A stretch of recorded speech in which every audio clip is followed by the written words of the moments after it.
Hello there, ladies and gentlemen.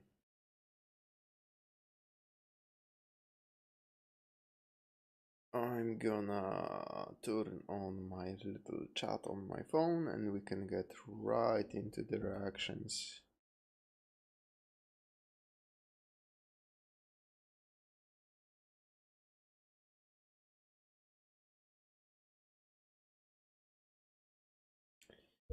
I started a little bit late today because Streamlabs like reset all of my fucking. I don't even know if right now if the settings are back to normal. I hope I'm not like super quiet or anything. No, it should be good. But like, I guess an update came out to Streamlabs and it completely reset literally everything. Literally all all the settings. So I had to like fuck with them. But it's no biggie. It's just a shame that because of it, uh, I started a little bit late. I am a little quiet. Oh shit. Maybe I don't know if I had the mic kinda away from me. Okay, this should be good. If not, I will. If not, I will just add more like to my volume in the software.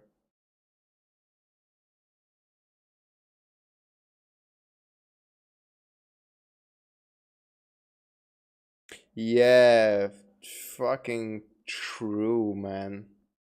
Why with the constant updating of shit? I just want to play or use the thing that was working fine for the entire time I had this. You know what's actually fucking crazy in regards to that? Oh, the lighting is going to be shit today. That's unfortunate. You know what's actually insane when it comes to updates and like them breaking breaking everything? Uh, my girlfriend started playing Skyrim like for the. It's not really for the first time ever, since she played it before, but uh, this is like her first proper playthrough because she quit like half an hour in when she first tried it back in the day, and like Skyrim had an update 6 months ago, around 6 months ago, that completely fucked it on console.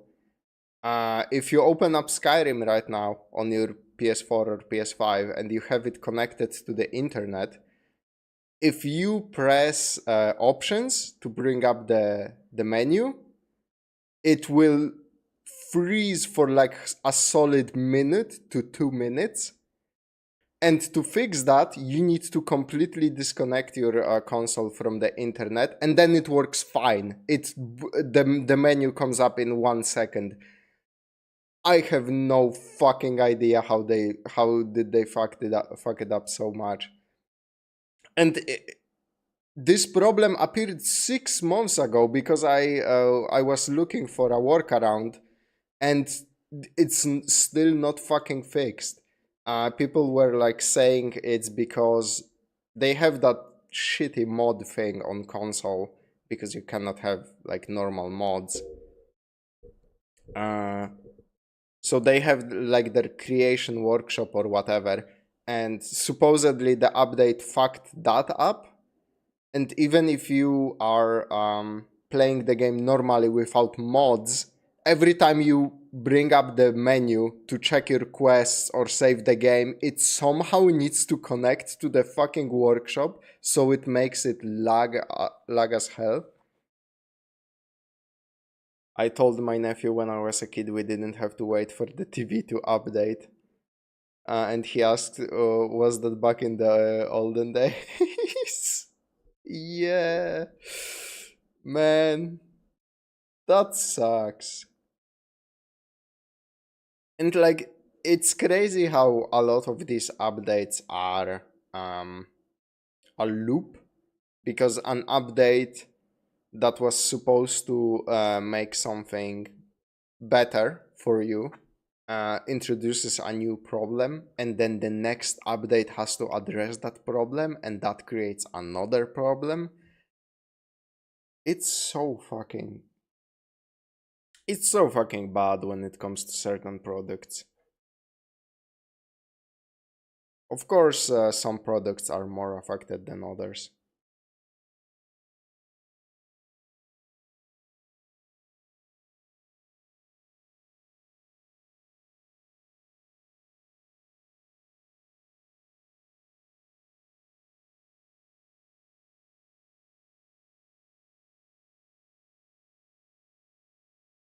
Um, let me see. Regis Shadow of Doubt video. Yeah, the updates create their own demand. And it's wild because in the long run you have to create jobs to introduce those updates and to fix those issues. Yeah, I have no fucking idea how that works. Wouldn't it just be better to create a product and release it as it is?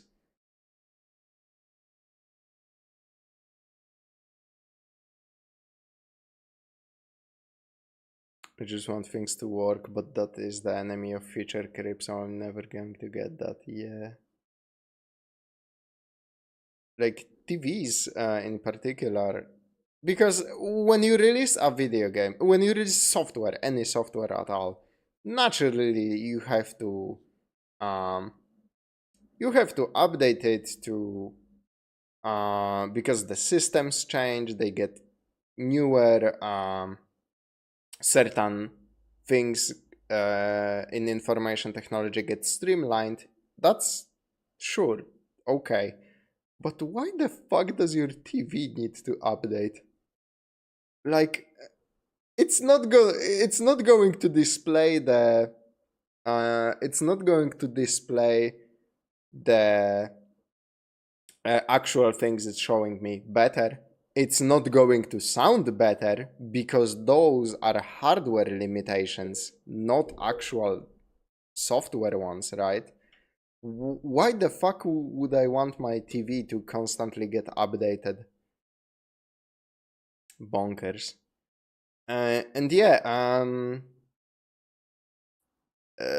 what you said before, Regis Shadows of Doubt video, that one actually convinced me to get the game.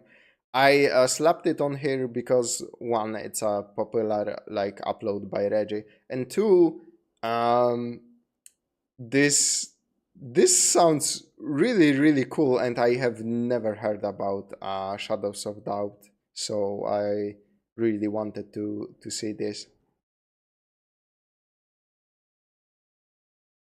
Oh yeah, and then there is the problem that patch notes often there are no patch notes, or they simply mentioned, "Oh yeah, we fixed some bugs," and they don't elaborate.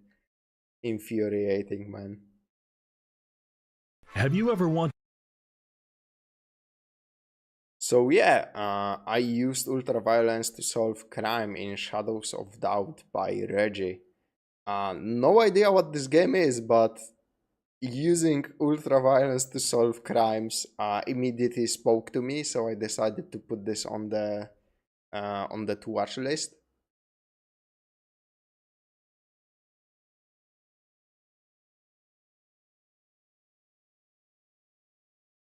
And and yeah, this video just kind of popped out when I was looking through Legis channel, and it really spoke to me. So no idea what Shadows of Doubt is. I am very excited to find out though. So yeah, without much further ado, let's just get into I used ultraviolence to solve crime in Shadows of Doubt by Reggie. Have you ever wanted to be a hard-boiled detective that solves crimes? Maybe one who crawls through ventilation shafts and accidentally breaks into the wrong office, unintentionally commits corporate espionage, and Okay, so far looks like an immersive sim kind of experience while supposedly being a detective. That sounds like a fantastic fucking game. I don't want to ruin Reggie explaining it, but this game has one of the coolest implementations of procedural generation. Yo? Oh, okay. Let's just see what he has to say about it. shatters the security guard's jaw when he tries to stop you, handcuffing him to a radiator before making a swift escape through the window of a 14th floor apartment.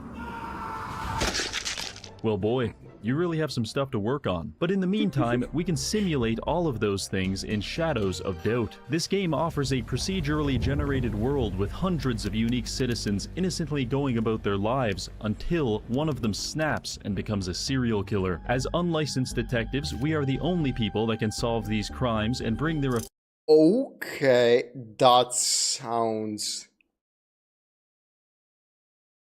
That sounds almost like too good to be true. Like a game that you can infinitely replay and the crimes and the suspect is always different. That sounds fucking insane, man. That literally sounds too good to be true. offenders to justice. Can we save the world from homicidal maniacs, or will we become one in the process? There's only one way to know, but first, a word from our sponsor. This video is sponsored by Raid Shadow Legends. Raid It's an Shadow Legends RPG PvP mobile phone lifestyle experience with over 80 million downloads, in-depth customization, and amazing graphics. Personally, I enjoy that game fucking sucks, by the way. the boss battles. Sometimes I fight them in public, and when I lose, I scream and cry before slamming my head through some drywall. But it's all in good fun. Speaking of fun, Raid wants us to play a game called Kiss, Marry, Kill using their roster of over 800 unique champions. I'll start by saying that I would kiss Troglodyte because he is charming and reminds me of myself. I would also marry Troglodyte for the exact same reasons. Finally, I would kill Shatterbones because his Precambrian facial characteristics and male pattern baldness intimidate me greatly. Also, you have until November 10th to explore Raid's haunted cemetery for a chance to win in-game items and real-life prizes. It's kind of crazy that Raid is actually still going strong with these with these sponsorships. Simply download Raid using the links below, enter your player ID at this address, grab a shovel, and begin your career in grave robbing, because there's over $20,000 worth of Amazon gift cards to be found, along with several powerful champions. Download Raid with the link in my description or the QR code to get all this free stuff and Epic Champion Talia. Thank you, Raid. Now back to the video. We start by generating our character and city. Everything in Shadows of Doubt is disgusting and caked in a thick layer of corruption, so naturally I used my Discord server as the seed phrase. For my character, a white male named Reginald the Fist. More on that later. For now, let's begin. The city calls out to me like a cheap escort. She doesn't want me, but she needs me. It's constantly raining in an effort to shower these filthy streets clean, but it never works. This place is being choked by nihilism so hard that it's bulging at the eyes, dying a slow death, one citizen at a time, but that stops now. We spawn into a dirty alley as a high-masking autistic man who, judging by my surroundings, is also probably homeless. Perfect. It's just like real life. I spend some time trying to get You legit have to figure out through random suspects, victims, and motives using actual deduction methods. This does include dusting for fingerprints, etc. Like, when you say stuff like that, and then you say it's procedurally generated, like, I don't fucking believe you. In my mind, we are still at the point in time where procedural generation means there are certain presets to the rooms, and they like the game mixes and matches those. It's fucking crazy what games can apparently do now. In character by rummaging through dumpsters and jeering at passers-by. Eventually, my character gets cold and I have to huddle up next to someone who is almost certainly a sex offender for warmth. It was at this point I decided I do not enjoy being homeless, and so I went out looking for work. I've never actually played this game before, so my job search consisted mostly of me getting lost, accidentally breaking into a store, and also throwing bar stools at a janitor. Eventually, I found a man who looked suspicious. He's darting all over the road in a way that made me believe he's either a serial killer in a manic state or he has just ingested a vial of amphetamines. Either way, I'm interested. I asked him for his fingerprints. He told me to piss off before clearing his throat and running down the street as if he was trying to dodge a series of snipers. Obviously, I followed him, and what I found was truly horrifying. The man climbed into the back of a food truck and began selling hamburgers. He's killing people all right, but he's doing it slowly and legally, so there's nothing we can do. I sunk into a pretty big depression after this and wandered my way to a nearby bar. As it turns out, this was my lucky break because I found a bulletin board with several side jobs listed on it. Arresting a dangerous criminal, committing corporate espionage, and stalking people were all offered. But obviously, I had to go with the fourth option, a note that simply read, "Humiliation, no questions asked, no questions answered," which was a great policy because I really didn't want to know why the note was spattered with an unidentified white liquid. I called the number and they told me that at exactly 7:20 p.m. a payphone in the Thacker Street burger joint would ring, and I must answer it for further instructions. Quickly checking my watch, I notice it's already 7:20 p.m. I panic and begin sprinting to the burger joint only to realize it was literally 10 feet across the street from where I started. The person I am working for is a fucking idiot. I answer the phone and my client explains that they have a target they want me to humiliate, and they've hidden a briefcase with the target's details somewhere inside the restaurant. Finding it was quite simple because I literally watched it spawn in. I took a seat at a booth and popped it open. This was when I realized my client must have recently survived a motorcycle accident because he clearly has catastrophic brain damage. Why do I say this? Because the only information they gave me about the target in this entire briefcase is that they are 27 with short black hair and that they work at the burger joint. That could be just about every Asian in town. Now, done with the suitcase, I throw it at a small child as hard as I can, but I miss. Damn it. Assuming that the target is even here in the first place, these descriptors narrow it down to this girl behind the counter. Our mission? Humiliate her by throwing food in her face and using our camera to take a photo of it. This will be easy, I thought to myself. So I purchased a random food item and launched it at her eyes. However, the item I purchased was scalding hot coffee, and I believe that upset her greatly, because as I was fumbling with Oh, that fucking scene from The Watchmen. Oh my god.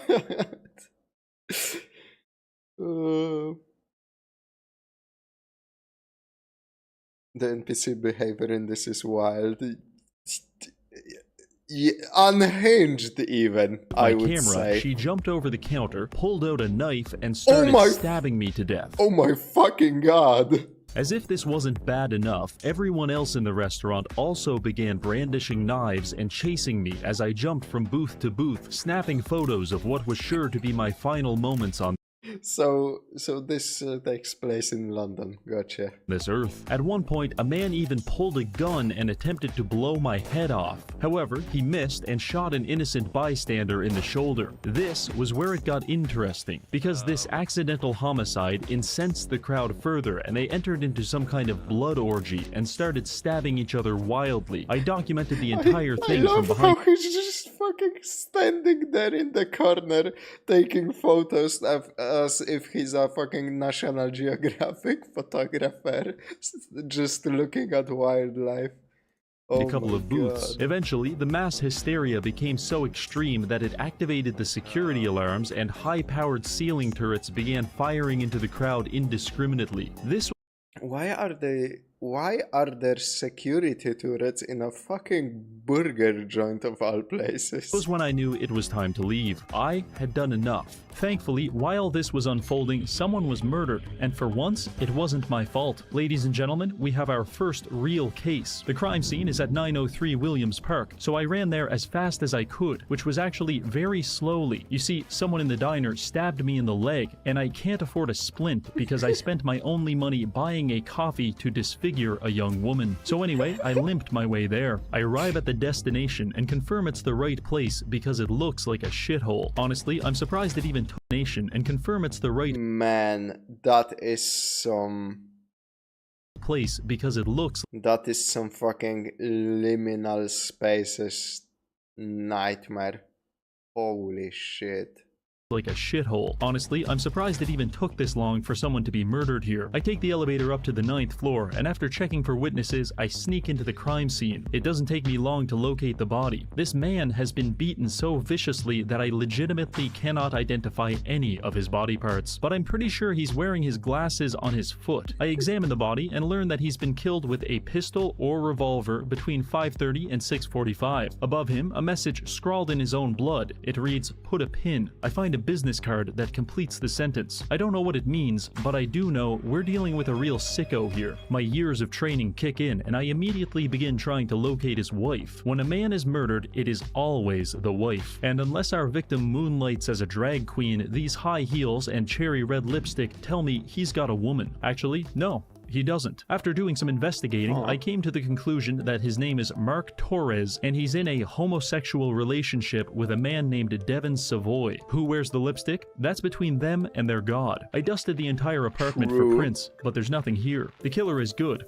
but I'm better. I just need to think. I pry open the door on the fridge, grab a gallon of milk, and begin chugging it. Holy fuck, like...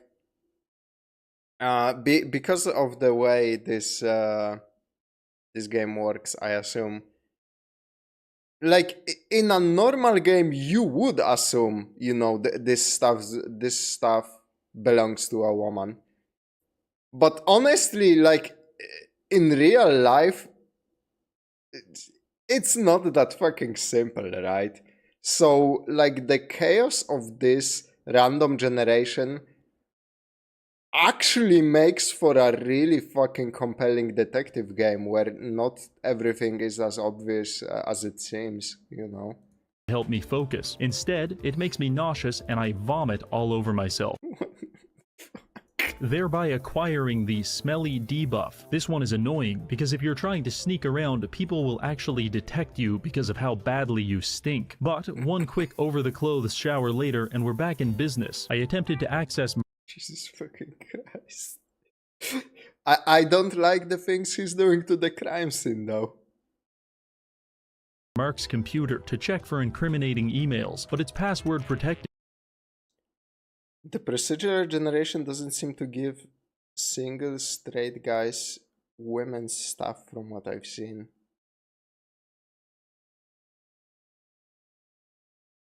Doesn't seem to give single straight guys women's stuff from what I've seen. Yeah, but he assumed, but he assumed like he had a wife or a girlfriend, you know, some kind of woman, might be a mistress, might be a prostitute, whatever, right? I just meant that in a like typical detective game, that would lead you to believe that he was with a woman and now she's gone, so she's a suspect.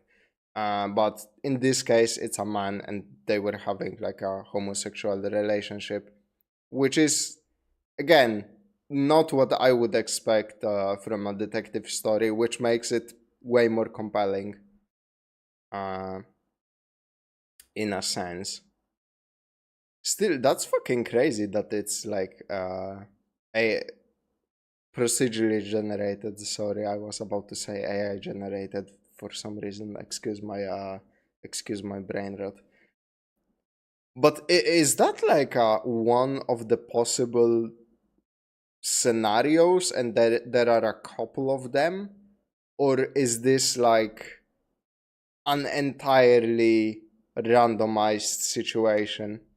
Like I am struggling to grasp the extent of the randomization in this game because, like I said, it seems fucking impossible.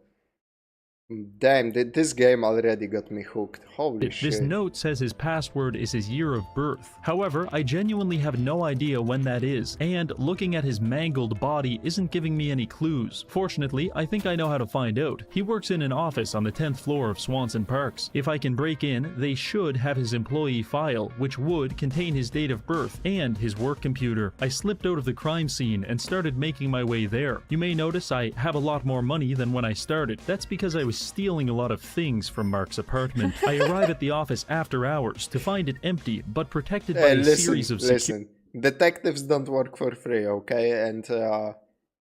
And nobody really called in the crime, so he has to take care of himself. Security cameras and auto turrets. The doors are locked, but I've got an idea. I make my way to the woman's washroom where I find a ventilation duct, and after prying it open, I slide myself inside and begin crawling my way toward the office. After a considerable amount of aimless wandering, I find the vent into the office and lower myself down. Briefly fumbling around, I find the light switch and begin exploring, only to realize this isn't the office at all. Instead, I've just broken into a random woman's apartment in the middle of the night. In a panic, I scurry back into the air vent and make my escape. Eventually, I do find my way into the office, and after sneaking my way to the power box, I'm able to disable the security systems. Now unburdened by the concept of consequences, I begin rifling through drawers and cabinets, stealing small change and lockpicks. However, I find a troubling amount of what I can only assume is industrial-strength methamphetamine. I also found some of this in Mark's apartment,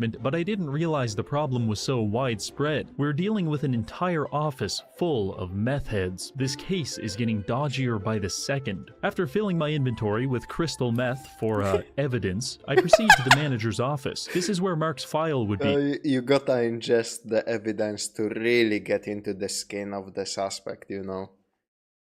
However, it's locked. I attempt to smash through the window with a chair, but either the glass is too thick or the chair is too soft. So I settle for slithering my way into another ventilation duct. I use it to gain access to the main office and quickly locate Mark's file. And there it is, his birthday. From here, we sprint over to his computer, punch in the code, and begin scouring his emails for anything helpful. I found an email from a Nigerian prince begging for money, a message from his manager asking about explosions, collapses, depressurizations, but not dismemberments, and finally several emails from a gay dating website. I quickly double-checked that I hadn't accidentally logged into my own email. Unfortunately not. There's just nothing helpful here. It was also very stressful trying to figure this out at his desk, because every 5 minutes the cameras would turn back on, and I'd have to sprint to the breaker box before the turrets could begin shooting me to death. I think it's time to regroup and follow a new lead. First, we have to get out of this office. I work my way back into the air vents and quickly become lost. Wait, he was accessing that fucking email on his work computer in the office. My man Mark is a brave one, okay? I spend so much time crawling around aimlessly that I actually start to develop hypothermia, and my character begins shaking violently. Luckily, we made it out before freezing to death. It's at this time I'd like to point out that in the process of breaking into that office and stealing their valuables, I committed approximately $15,000 worth of crimes. Fortunately, no one caught us, so the fines disappear as soon as we leave the building. Now, all of this hypothermia has got me pretty hungry, so I head over to a vending machine to buy some food. I needed to free up space in my inventory, so I decided to temporarily place this diamond ring on the ground until I can finish. Oh no, it's... The Skyrim thing is gonna happen, isn't it? Where you dropped a stolen item, and like, if you pick it back up, or even the NPCs see you dropping it, they're gonna report a crime because it's a stolen fucking item, and like the game has no way of like marking it as like so the NPCs don't know it was stolen, because why the fuck would they know it's stolen? Or somebody is just gonna take it. I have a feeling this is gonna go very poorly. my meal. However, the very second I take out the ring, a jabbering homeless man rushes me with a knife and demands all of my money. Okay, that was that was different. I didn't expect that. Kindly explained that I stole this money fair and square and he's not getting a cent from me. That's when the stabbing started. He chased me down the street and around a hot dog cart before I managed to climb a pile of boxes and get out of his reach. We're kind of at a stalemate here. He can't reach me, but I can't get away. I tried to get him to leave by bouncing coins off his forehead, but he wouldn't budge. Eventually, I made a break for it and he chased me for about 3 blocks before I lost him in some kind of garbage room. At this point, I am both scared and confused. I've been stabbed multiple times and I'm still no closer to solving my crime. In fact, yeah, this is literally just London. You know, no policemen inside, just random fucking stabbings. Am I even a detective, or am I just a homeless man who breaks into crime scenes to steal food and throw up on the carpet? I don't know. We can solve that mystery later. For now... Wait, isn't that just condemned criminal origins, though? So, you're both, kinda. I decided to focus my attention on Devon Savoy. He's the spouse of our victim, and he's also missing in action. Fairly suspicious. I used his business card to find his office, and upon entering, I was able to bribe the receptionist to give me a guest pass. After rifling through Devon's desk, I found his headshot, several unguarded coins, and a sync disc. Useful, but not incriminating. In case you're wondering what a sync disc is, it's basically a cybernetic augmentation. The one I stole from Devon is particularly creepy. It's called Bathroom Hygiene Inspector, because once you slot it in, you get paid $40 for every photo you take inside a public washroom, with a bonus if they're particularly dirty. Naturally, I had to have this, so I climbed inside What the fuck? this terrifying machine, installed the sync disc, and upgraded it fully, so we're now making $100 per photo. This was actually so lucrative, I briefly considered retiring from detective work to become a full-time bathroom creep. But it's not uncommon for women to respond violently when I take photos of them on the toilet, and you can only get shot in the head women to respond. I am sorry, but why is this person carrying a fucking hammer with violently them? In a full... when I take... yeah, that is a... Is that a hammer? What the fuck is that? Bro has a full suit on and he carries a fucking hammer around the office. Is this the American Psycho? Holy fuck.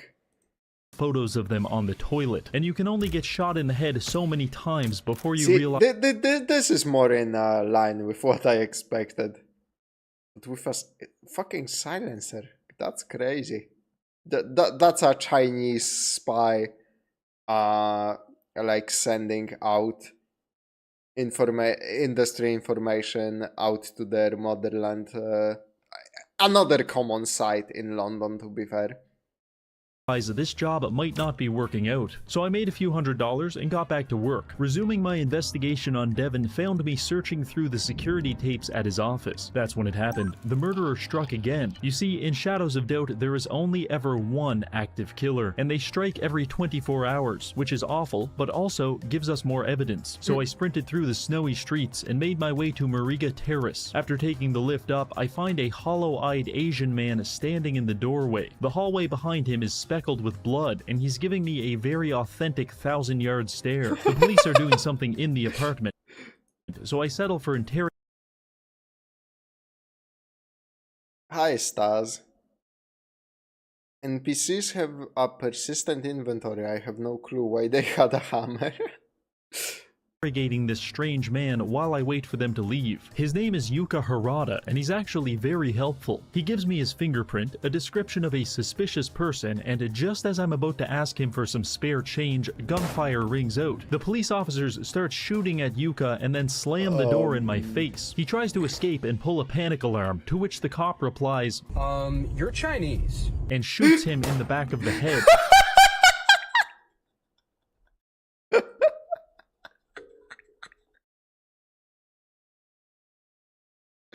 Oh my fucking god.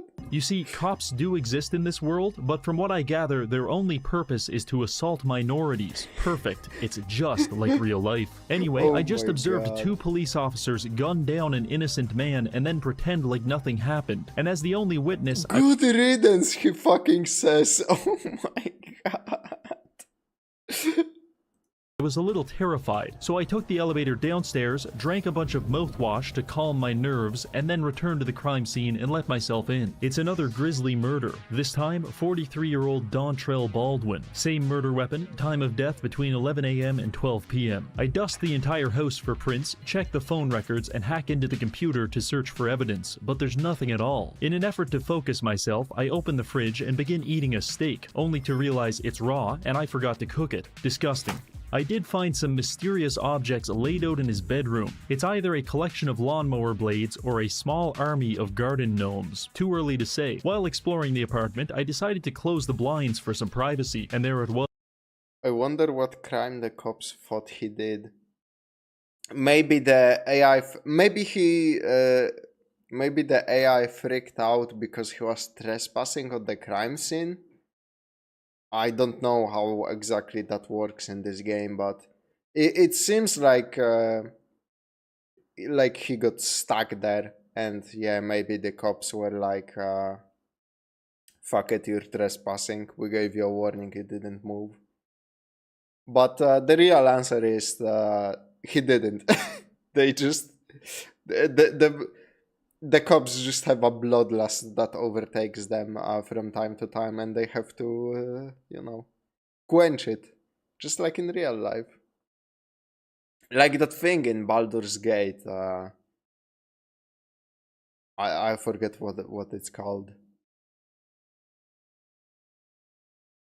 The Dark Urge. Yeah, that was it. Was the killer's call sign, taunting me mercilessly, like all of those people that actually graduated high school. I sat down and tried to profile our criminal, perhaps a jealous neighbor driven mad over Dontrell's impressive collection of lawn ornaments, or maybe a call girl looking for a little extra cash. It probably wasn't the spouse, because they were being very cooperative. That's when it dawned on me. Oh, that was fucking...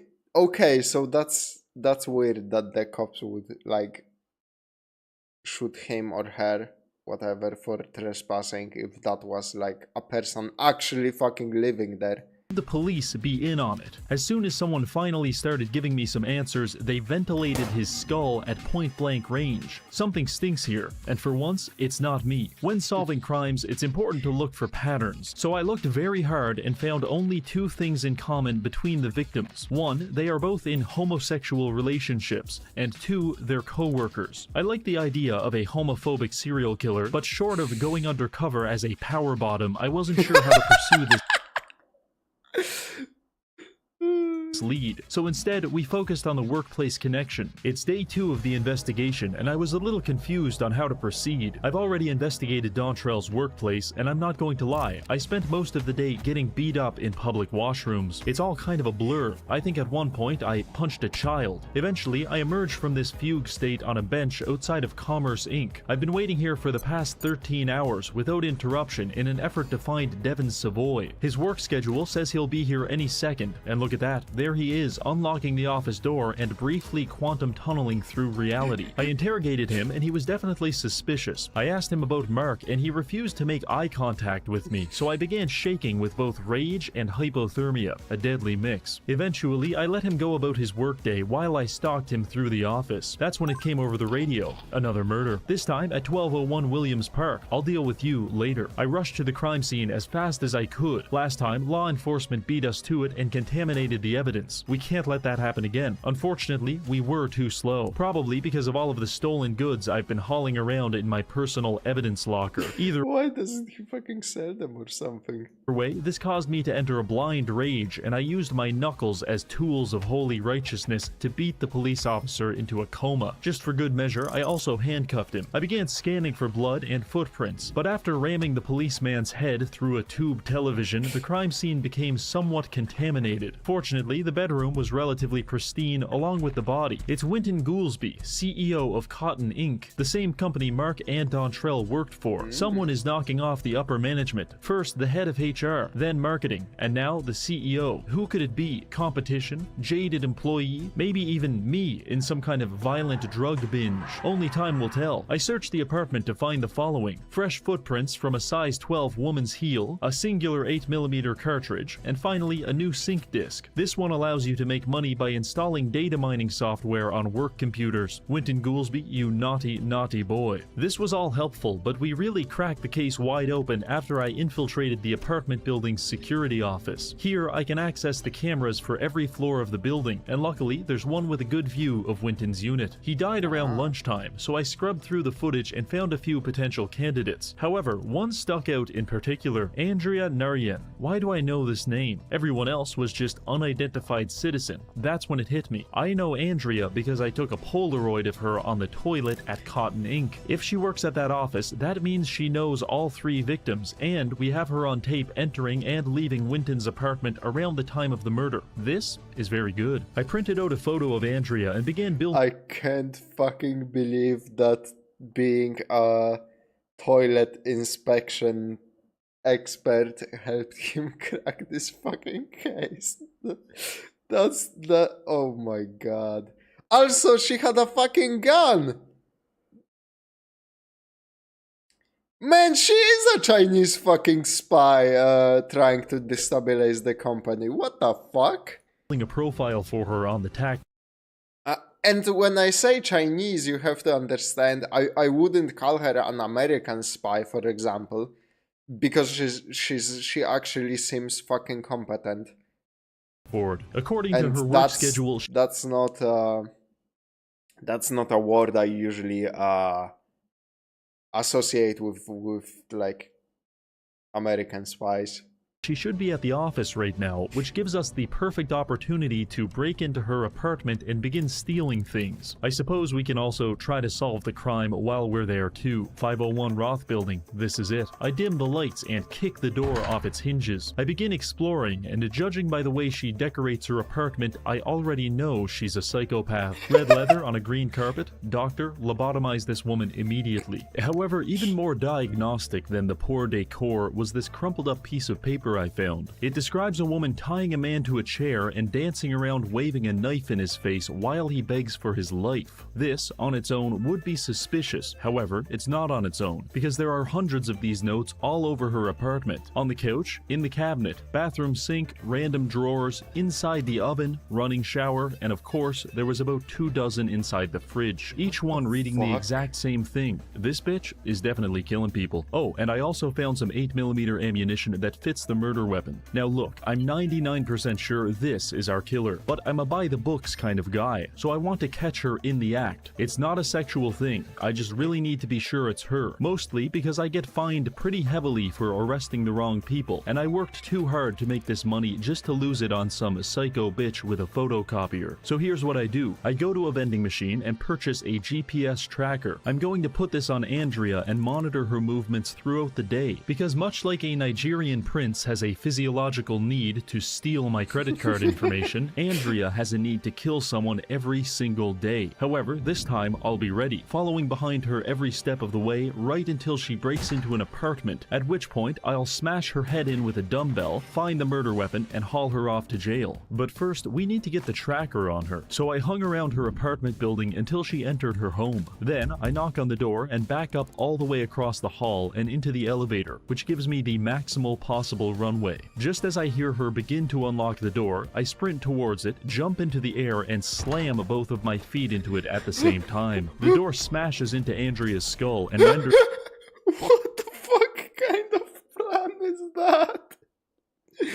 Why didn't he just plant the tracking device when she was going into the apartment? Her instantly unconscious. She'll wake up in a few hours thinking she's just been hit by a sledgehammer, but apart from that, she'll be fine. I place the tracker on her and escape to a nearby diner. From here, I can monitor her exact movements not just through the city, but even throughout her own apartment. For example, she's currently in her washroom checking to see how many teeth she's missing. So here's the plan. I'm going to sit in this diner and monitor Andrea for the next 24 24 hours. However, the 24-hour cycle in this game is pretty long, so we'll be taking micro naps in 15-minute increments and checking on her position in between. Hopefully, that's not enough time for her to murder anyone. The plan was actually working very well. I started shift at 7 p.m. and midnight came and went without any trouble. 1 a.m., 2, 3, 4, I made it to 8:45 and still no movement. She'll be going to work soon. I'm starting to think I was wrong about Andrea, and that's when it happened. I took another nap, woke up at 9 a.m. and she's on the move. Her GPS signal is leading me to this building. It's not her apartment and it's not her work. 9:13 a.m. at Williams Park, 3rd floor. I catch up to find her standing outside the door of someone's apartment. She's in some kind of a daze, and after snapping a few photos for evidence, I managed to sneak past her and enter the flat. That's when I find it, the next victim. We're too late, and Andrea rushes past me and attempts to escape. Not this time. I grab a tea kettle from the stove and beam it off the back of her head like a baseball. She falls like a sack of potatoes, and before she can recover from yet another traumatic brain injury, she's already in handcuffs. We've got our killer, and she even still has the murder weapon in her inventory. I leave Andrea cuffed up in the hallway while I head to City Hall to turn the case in. You might be worried she'll escape, but I'm pretty sure she can't even walk anymore after taking that tea kettle to the head. After filling out the arrest form, we hand the case in and wait for our results. Apparently, I fucked up the paperwork a bit, but most importantly, we arrested the right person, and as a reward, we received $1,700 and our social credit increases, which means the Communist Party will stop putting estrogen in my water supply. Ah, so I was wrong actually. This game takes place in China and she was actually a British spy. What a last second twist. Holy shit. What a shame. Oh, and in case you're wondering about the police officer we assaulted at Winton Goulby's apartment, yeah, I'm pretty sure he's dead. I turned off all the lights and left him handcuffed in the living room. Regardless, the streets are safer and the world has us to thank for it. Thanks for watching, and I'll see you in the next video. Finally, don't forget to install Raid using the links below to get all this cool stuff. Alright, see you later.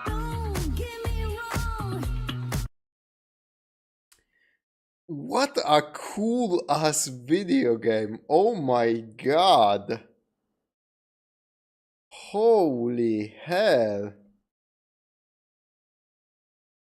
I honestly need to look this up and like play it for myself because that sounds super super interesting.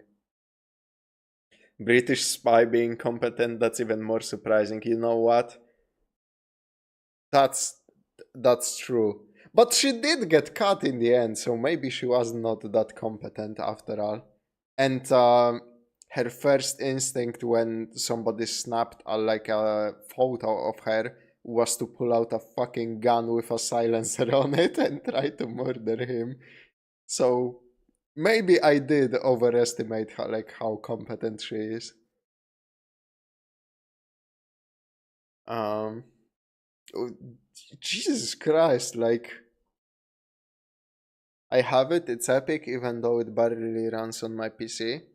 Oh, does it have like crazy crazy hardware requirements because of the, I assume because of the size of the simulation, because that's a lot of NPCs with like randomized routines and shit. God damn. Extremely impressive video game. I'm not sure if this is I don't know who made this, obviously. That spy was no match for the bathroom pervert, yeah. Hey, we call them bathroom inspectors, okay? They're just doing their jobs assigned to them by a fucking chip in their brain or something. I don't know who made this game. I'm assuming it's an indie.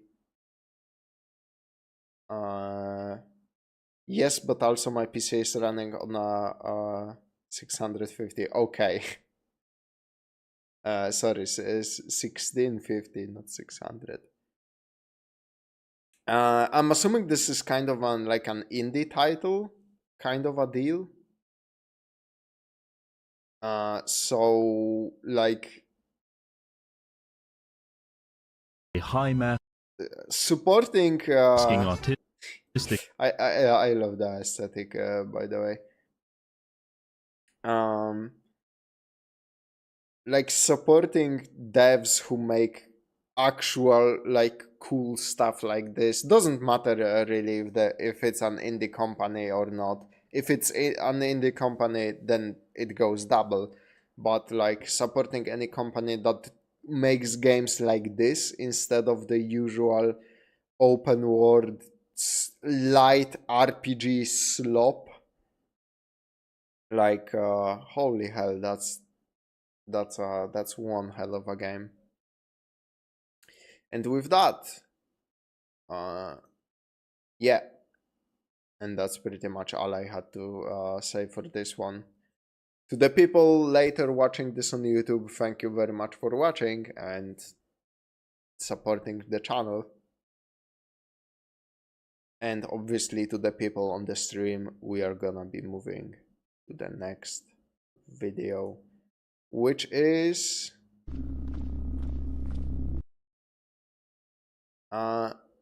Thief, the Dark Project review by MandaloreGaming.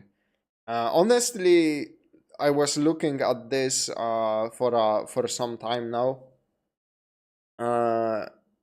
It's one of the classic like Mandalore videos. But what finally got me to like skip all of the other stuff was somebody like directly requested it. Somebody in the comments on my YouTube said like the string of reviews that Mandalore did for the fifth games are like among his favorites content favorite content that Mandalore produced. So I was curious. Honestly, I tried Thief when I was a little bit younger, and I think it's not a game for me. It's definitely a really fucking unique video game. But like, I was not patient and not how do you say it? And definitely I wasn't bright enough, you could say, to play this game because the number of times I stepped on a fucking loud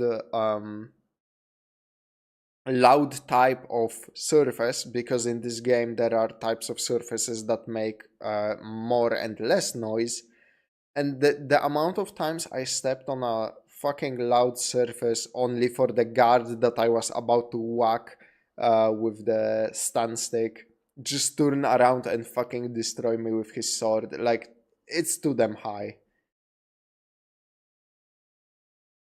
But I definitely can appreciate those games. Like, my god, they were just dripping with atmosphere. Holy shit. So yeah, Fifth the Dark Project review by MandaloreGaming. Let's get in there and see.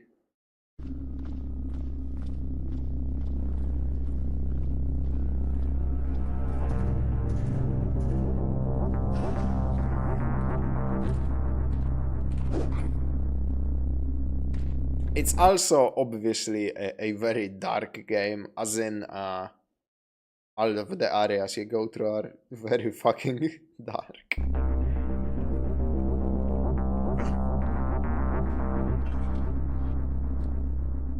And on that note, hold on, I need to brighten my monitor because I can barely see.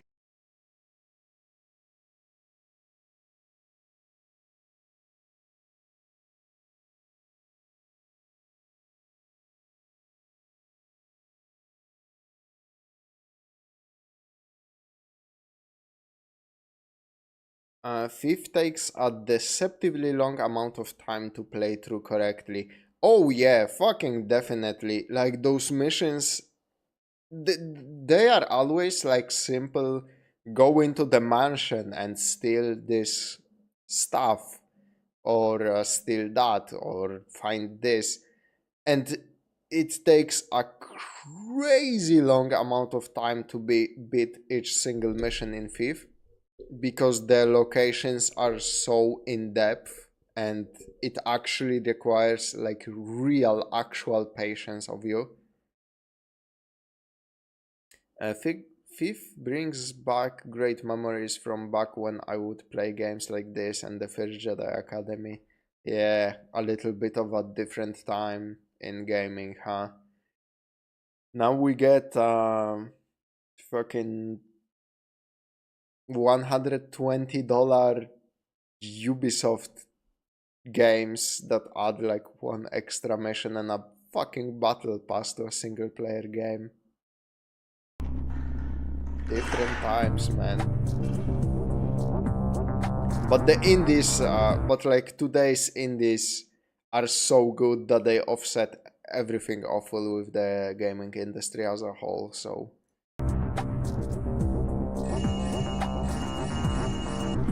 Oh man, the sound of getting loot is so good.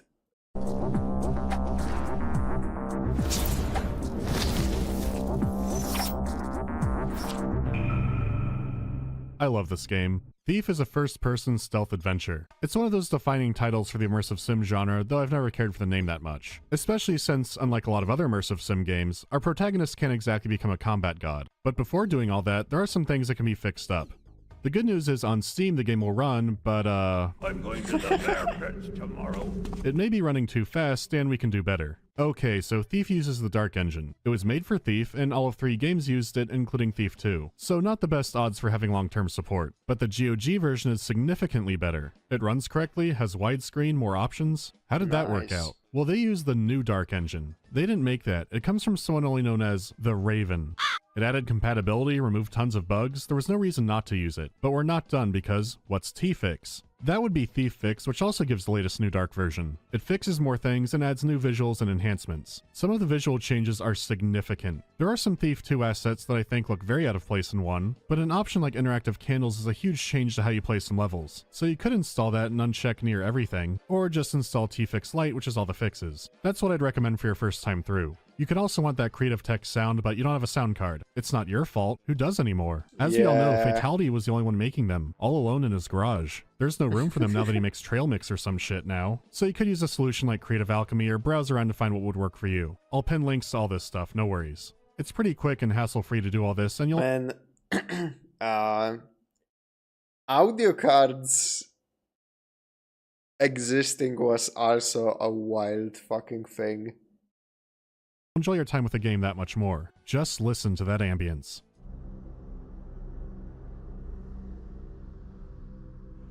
Look, I'm saving the really good examples for later. For now, let's start the game with the most late 90s intro imaginable.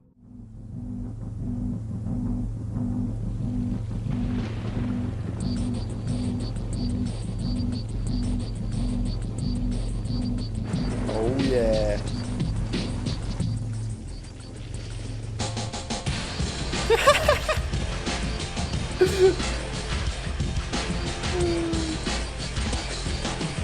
This intro is amazing. I'm a fan of having music you wouldn't expect for your setting, but accompanying it with a creative music video stylized intro, that just raises the bar so high. You should expect unconventional. I mean, the game comes in a trapezoid for Christ's sake. Ironically, you'll get a lot more out of the intro once you've beaten the game, so let's skip ahead to where things are less abstract.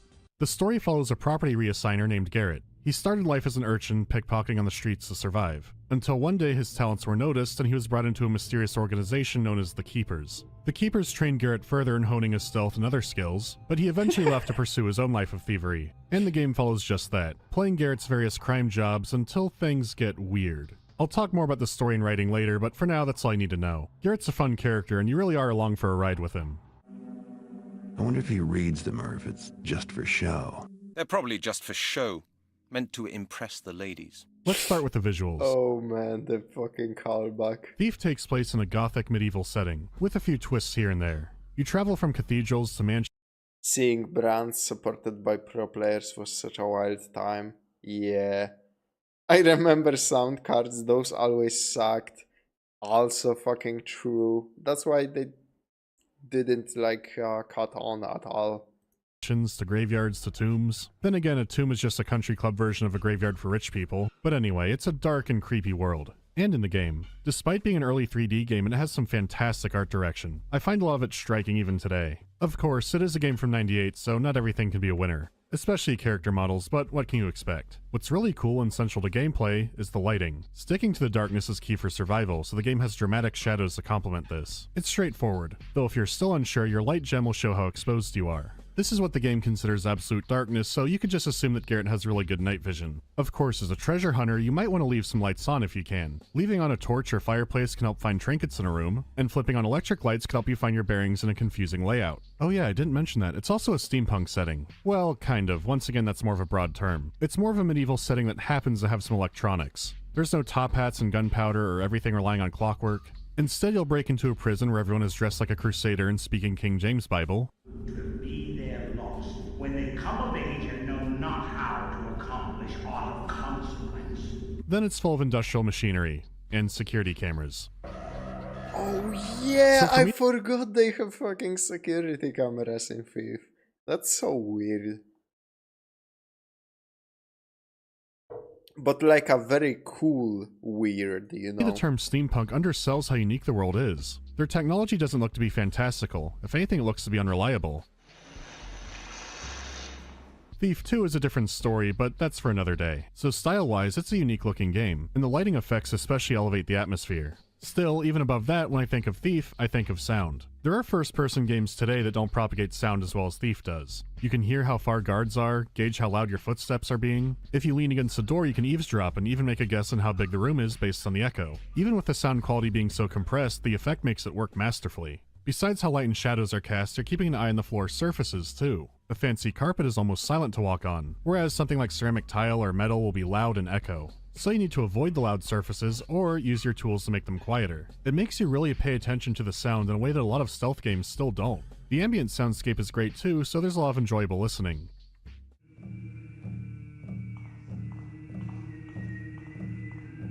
Yeah, like I said, I had a real problem as a kid, like focusing on which surfaces. Like when I was stalking a guard and I wanted to knock him out, I had the worst fucking time keeping an eye on him and at the same time paying attention to my surroundings. So if there are no other guards that line of sight I might cross, or if I was stepping on a metal fucking plate that will make the loudest footstep like possible. So as a kid, I had a real tough time with this game. Jarius, seeking to save his purse, didst buy his new knife from the shadows. Now ours.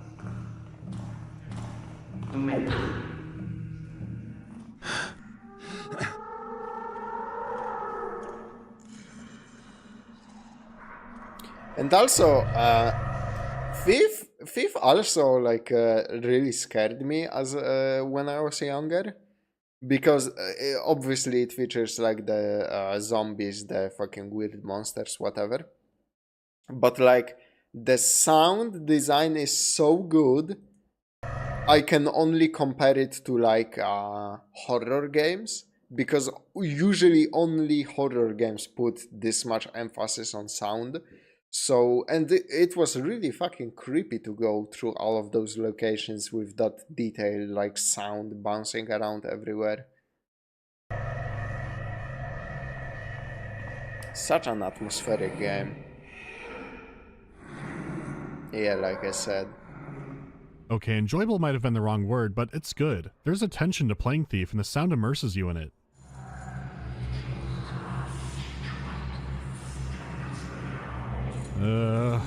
This is one of those games that ties the music with each level's ambient sound effects. The tracks you do hear most of the time are suspenseful, a constant reminder that you don't want to be caught. Some border on being white noise, and others sound like something John Carpenter might have made. You seem to only get these snippets of music while actually playing the game, but what's there is mainly great. Except for the Thieves Guild. Jesus Christ, it's so compressed. It's like I'm hearing the Matrix through a wristwatch game. So that sucks, but the highlight of the music is in the cutscenes. You get one before every mission and they're great. They build up intrigue or hype you up for the mission. Usually both. And they're accompanied by these smoky, sometimes surreal images. Even the most simplistic, straightforward missions have so much added on to them. Farkas is one of the few merchants. A shame that Amnesia Team never made a fifth game. That would have been... Man, crossover between those two would have been quite a fucking thing to behold. I find horror elements work very well in immersive sims in general. Yeah, I remember also I don't know if Vampire the Masquerade is an immersive sim, but it also had like a really fucking unnerving horror section. Willing to risk selling to an independent like me, and his prices are steep. But the other choice is to let one of the so-called city wardens give me orders and take a cut of my profits. They've been after me for years to join one of their stables, but I'm not interested. Maybe they'll get the idea and give up. More likely, they'll just ramp up the threats. I was contacted by a woman named Victoria. She claims to represent a client who was impressed by the way I took care of Ramirez, and now wants me to steal something for him. I need an artist like yourself. What exactly is this item? It is the gemstone called the Eye. It's remarkably stylish, and really elevated by the voice acting. It's well directed and draws you in, which is pretty funny when you compare it to the NPCs in the actual game. There is some prime cut ham. You'll be full of holes! I think a baby bird pecked me. But I was thinking we should watch the inside. That's stupid. People don't worry about there on the inside. No, then you catch them before they get inside, you taffer. Oh! There's so much character. So with that, let's get into the gameplay, starting with the difficulty. The settings in Thief work very differently than most games. Typically it would be something like enemies hit harder and more accurately, sometimes very accurately, or they become bullet sponges that dish out more damage with no AI changes. That's all standard by now, but Thief does none of that. Enemy stats and AI aren't tweaked at all. Instead, tweaking the difficulty will add more objectives. These are customized for every level. It could be something as simple as you have to steal more treasure, or you could need to go into a dangerous area that you wouldn't otherwise to complete a task. The levels themselves can change with new areas opening up to complete your missions. Easier enemy types can be replaced by stronger ones, and frequently you get the challenge of not killing anybody, though knocking them unconscious is a-okay. But it's not entirely clear how long they'll stay alive, because your most common method will be bludgeoning them over the head with a blackjack. They don't have CAT scans to find brain injury. Instead, they have drill a hole into your skull to let out the evil spirits. But considering healthcare costs here in America, over the long run it could be an improvement. So this does add replayability, but a lot of the tension does come from not knowing the map layout. Your maps can be old and incomplete and only vaguely show where you are, so you'll be more confident on a replay. I'd strongly advise playing the maps on hard even if you're new, because I do think you miss out on a lot on normal. Don't be afraid to go right into expert either, just make sure to scour each room carefully. You never need all the treasure in a map on expert, but you'll need a lot. Even replaying it all now, there was still a time I had to hunt around for the last piece I needed. Oh, thank God.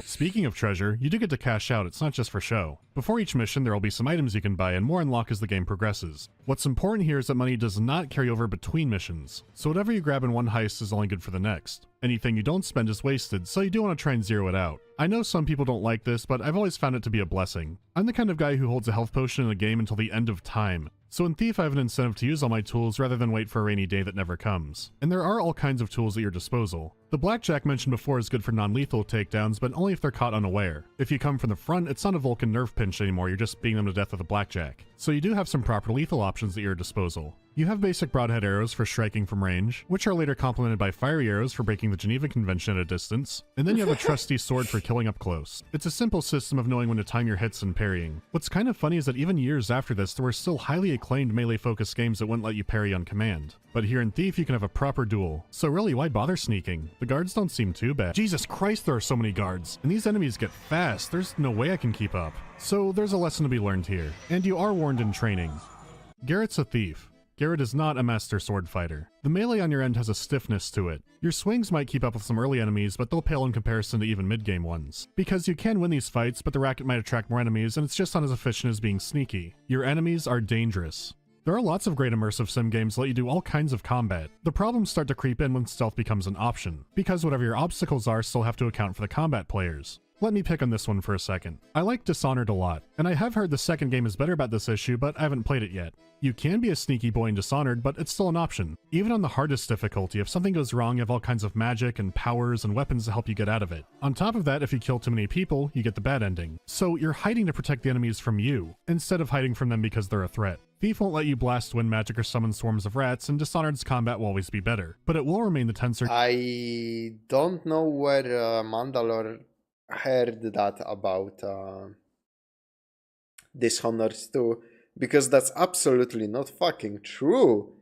You can absolutely put every single NPC in your way into the ground easily in Dishonored 2, just like in Dishonored 1, so... Game because of its limited combat options. This kind of thing goes for a lot of modern stealth games. I'm sure some of you remember when Assassin's Creed was at least pretending to try. Most of Thief's tools and weapons are all about affecting the environment, the constant enemy. You have water arrows to snuff out torches and make it darker, moss arrows spread out a quiet carpeted surface on a loud floor, or you could use a noisemaker arrow to distract from the sounds you are making, and rope arrows can help you avoid problem areas entirely or open up a new angle of getting somewhere. It doesn't hold your hand, but it's not overly complicated either. You have some options for getting around and some tools at your disposal, but it's all themed around stealth, because you could knock out a guard to take their key, but now have to deal with hiding a body. Plus, if you do screw up the takedown, they're gonna run off and get help. So instead you can remain sneaky, and do some pickpocketing work to get the key. If you do have to fight, why do it fairly? Give them the Korean DMZ special and litter some landmines around. It really is just that easy. As much as I do like a straightforward fight, I do like games that let you be unconventional. Thief's method of dropping you down in a big map with multiple objectives and limited tools is awesome, and I always get excited to see more games like that. When I first played Ground Zeroes, I thought the Phantom Pain would be that on a large scale. It didn't seem too crazy to me back then, but I was also one of those weirdos who put far too much time into it. That turned out not to be the case. So now I want to go over Thief's levels and pacing. Yeah... damn. It's a roller coaster. After completing your training, your first real mission is to break into a manor. This mission is still training you how to navigate Thief. Even breaking in, there are all kinds of caches. Maybe because Dishonored 2 lets you refuse the powers. I mean, yeah, you can make yourself, you can gimp yourself if you want to make it like more focused on stealthing, but I don't think the game was built for that like at all. And side passages to explore. Sneak quietly, steal quickly, don't get caught. There aren't many surprises here, and it makes for an excellent introduction. You can pick up tidbits of lore here and there and learn more about how the world works. They just don't make bears like they used to. Whoa. When that's all done with, the second mission is when things get more elaborate. It's a prison break-in, and the map is significantly more complex. The entire... hold on. Excuse me for a second. I will go grab myself something to drink before we continue. So, be right back.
Oh, hey. I see. There has been some things being said while I was away. Pa, pa, pa.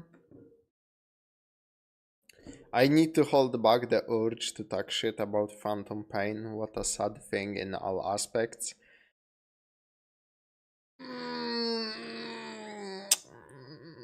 I disagree because I am one of those freaks who loves Phantom Pain.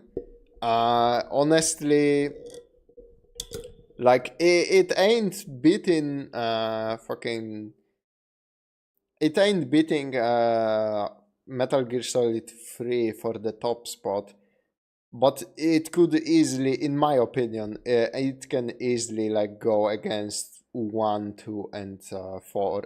Sorry, it's way better than 4. Fuck 4. It can easily go go toe to toe with 1 and 2. But that's mainly because of the gameplay. The gameplay is so fucking novel and so good.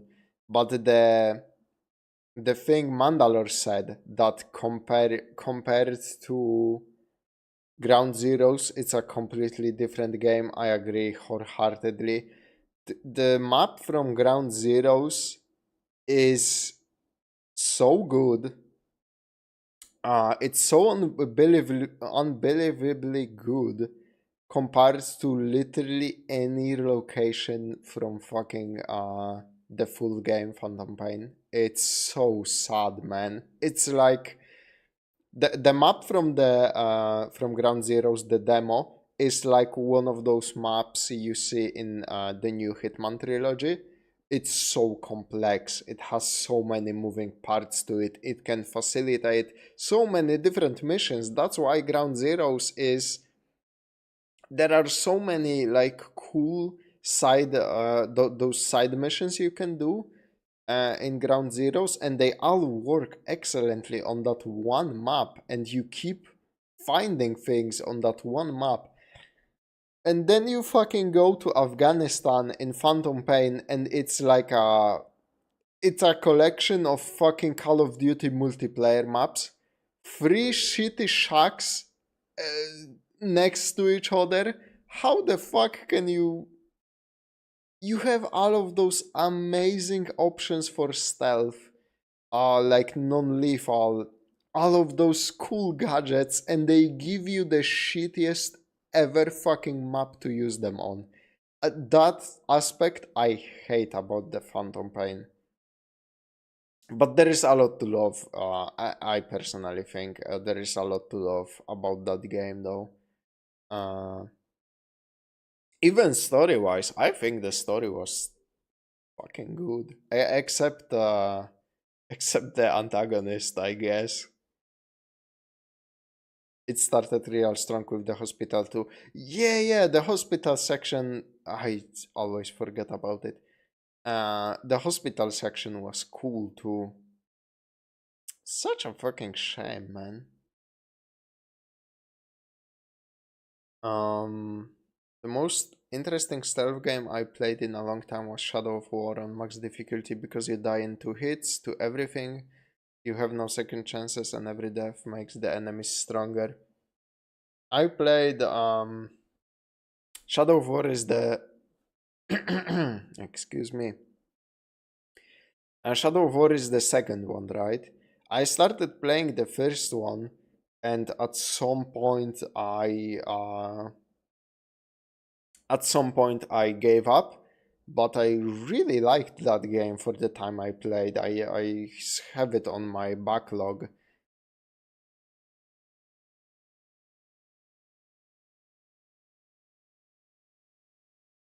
I put in 160 plus hours of recording because I want to like it so bad. The let's play I was doing with a body fell through, so I did give Phantom Pain a chance.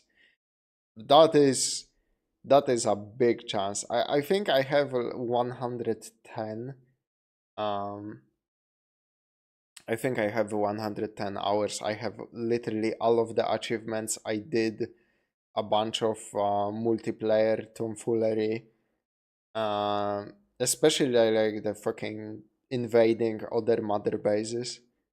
Um, I had a genuine blast with the game. At least we got Death Stranding in the end. I don't like Death Stranding as much as Phantom Pain for sure. I do like Death Stranding. It gets a lot of hate, while being an extremely unique game. Whatever you can say about Death Stranding, you cannot deny it's extremely unique. But I'm sorry, it doesn't hold the candle to Metal Gear in my um, humble opinion. Maybe the second one will be better. You never know. They have a strong like foundation to work on, so I genuinely think Death Stranding 2 has a chance to be something special.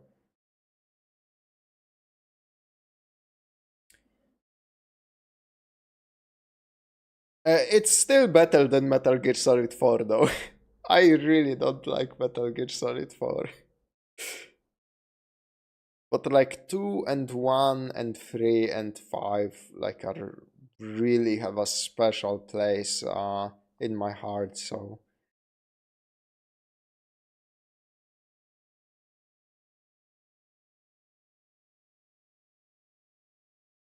oh, I even modded the game to show off cool features like what happened to the man on fire if rain starts. Holy shit. Does he like actually get affected by that?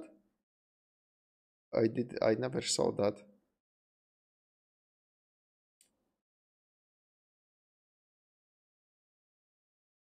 Man, the Man on Fire is a good example, like how many gameplay options you had going up against him. It's talking about talking about Phantom Pain is painful. Metal Gear Solid 4 definitely had amazing moments, but I think even worse than the story. Yeah, it instantly defeats him. I kind of figured. That's really cool. 4, obviously, a lot of people don't like 4 for the story, and I don't blame them. It's just kind of bad. It's a mess.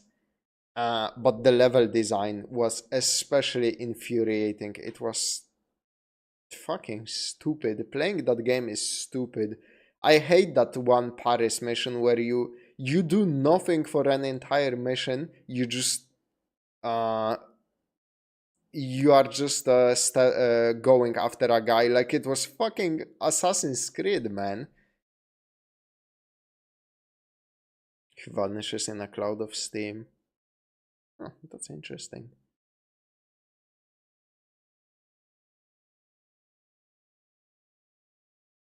Yeah, I really need to give those Lord of the Rings Shadow games proper try again, because I think I now that I think about it, I don't think I quit the game. I think something happened to my fucking save.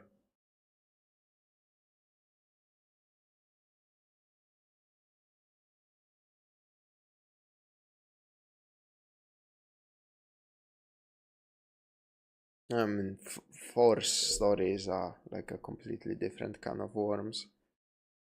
Um, like, yeah, certain characters being just relegated to a completely fucking dorky, whatchamacallit, uh, just basically cardboard and them like waving it around. Look, here's that character you really liked in the previous games. She or he is here, even though they. What the fuck are they doing there? First of all, and second of all, they added nothing to the story. Uh,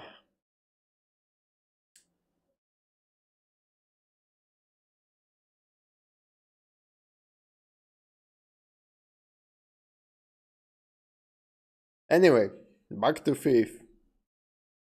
Thing is built over a mine where the undead are roaming free. True to their name, the undead aren't staying down when you kill them. It's very much a 0 to 60 experience. You're introduced to the supernatural, more dangerous enemies, louder floors, cameras, alarms. It's a big step, but still a break-in mission. It's expansive, but it gives you a better idea of what to expect for the length of the missions. It's really the next one where opinions start to get divided. The Bone Horde is even more of a maze, but you don't have to hide from guards this time. I'm guessing they wouldn't be able to find their way around. Instead, you fight traps, puking lizards, and hordes of undead. You can still sneak around them, but stealth doesn't seem to be the focus here. Instead of a sleuthy B&E, this is a tomb raid. Understandably, a lot of players hated this shift. Getting caught doesn't matter as much anymore. There are no humans to spare. Yeah, I kind of agree that Thief is at its strongest when you are sneaking around mansions, stealing stuff, and trying to not kill innocent people.